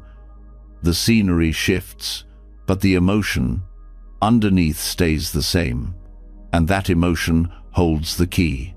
When you fully feel it, acknowledge it, and let it move through, the need for the pattern dissolves. The acceptance spiral is also a test of humility. It asks you to admit that you, 39, still learning, even when you thought you were done. It invites you to drop the ego that says, quote, I should be past this by now, quote, and replace it with curiosity, quote, what is this still trying to teach me, quote. That question opens the door to transformation. Not surface change, but cellular change. The kind that rewrites your nervous system, your habits, your self-concept. Every spiral contains a gift, but only if you're willing to look.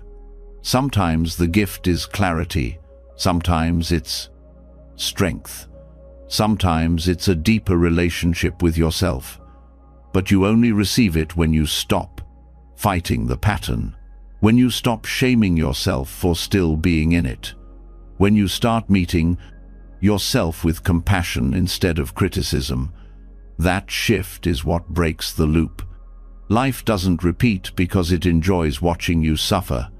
It repeats because healing is not intellectual. It, 39, experiential. You have to feel it to release it. You have to meet the pattern in your body, in your breath, in your behavior. Until then, awareness alone is not enough. Knowing the wound is there is step 1. Choosing differently when it gets triggered. That's the work. That's the evolution. Letting go in the spiral doesn't always look graceful. Sometimes it looks like crying over something that happened years ago. Sometimes it looks like saying no, even when it terrifies you. Sometimes it looks like sitting in silence instead of explaining yourself. These small choices are how the spiral starts to loosen. Not because life got easier, but because your presence grew stronger. One of the reasons these lessons return is because your nervous system learns in layers. Each time a similar situation arises, it gives you the opportunity to respond from a calmer place, a more embodied place, a more rooted place. You're not erasing the past, you're rewriting your response to it. And in that rewriting, you free yourself from having to repeat it again. It's also important to understand that letting go isn't always emotional. Sometimes it's behavioral. It, 39, recognizing that certain habits, people-pleasing, over-explaining, emotional suppression are the way you've kept the spiral in motion. They're protective, but they're outdated. Letting go means choosing new behaviors that support who you are now, not who you were when the pattern began. This takes courage, because new behavior often feels unsafe, even when it's healthy. Your body is used to the cycle. It knows how to exist in it. Stepping out of it means uncertainty, it means discomfort, but it also means freedom. And that freedom is not loud. It, 39, not flashy. It's quiet, like peace, like breath, like no longer needing to rehearse the pain. Sometimes the spiral doesn't break until you let someone go, or until you stop defending the part of you that still wants to prove something. It might not be obvious what needs to shift, but the answer is always found in the moment you choose to stop doing what you've always done. The moment you pause instead of perform. The moment you sit with the feeling instead of run from it. And even when you think you've broken the spiral, it may return one more time. Not to punish you, but to show you how far you've come. To give you the chance to meet it with grace. To realize that your response is different now, that your center is stronger, that your peace is not as easily stolen. That is the quiet victory of acceptance. It doesn't always announce itself, but it lives in how you move, how you love, how you stay steady in a moment that once broke you. The acceptance spiral is a gift disguised as repetition. It brings you back, not to remind you of your wounds, but to reveal your growth, to show you where your power lives now, not in perfection, but in presence. And presence, once chosen over and over again, becomes your way out, not by escaping the cycle, but by no longer needing it to continue. You've just traveled through some of the deepest teachings life has to offer, teachings that don't come in the form of quick fixes or shallow positivity, but through the quiet, powerful path of acceptance. You've explored how the brain rewires itself when we stop resisting, how pain passed through generations loses power when we face it, how time-based regret softens when we release the idea that it should have gone differently. You've learned the difference between bypassing and real presence, how small, daily acts of letting go can transform identity. Why control feels safe but never brings peace. You've seen how nature surrenders without judgment, how we can hold injustice with clarity and still move forward in peace. You've faced the shadow, honored your limits, and let go of the version of yourself you were never meant to be. You've grieved the endings you didn't choose, sat with the truth of death, practiced the courage of forgiveness, and discovered that detachment isn't cold, it's wise. You've walked with the Stoics, the sages, and the stillness of ancient wisdom. You've spiraled through repeated lessons until something inside you finally said, "I'm ready to stop fighting what is." So, as you rest now, carry this with you. Peace doesn't come when everything changes. Peace comes when you do. Not by becoming someone else, but by letting go of the war with what's already here. If one of these teachings touched something in you, if it helped you breathe a little deeper, or see your life with a little more kindness, drop a comment below with the words, "I'm learning to let go. Let's grow together in honesty and peace." And if this kind of reflection speaks to you, if you want more moments of insight that meet you where you are, subscribe to the channel and tap the bell. We're not just sharing content here. We're creating a space where you don't have to pretend, where your journey is welcome, and where acceptance becomes your strength.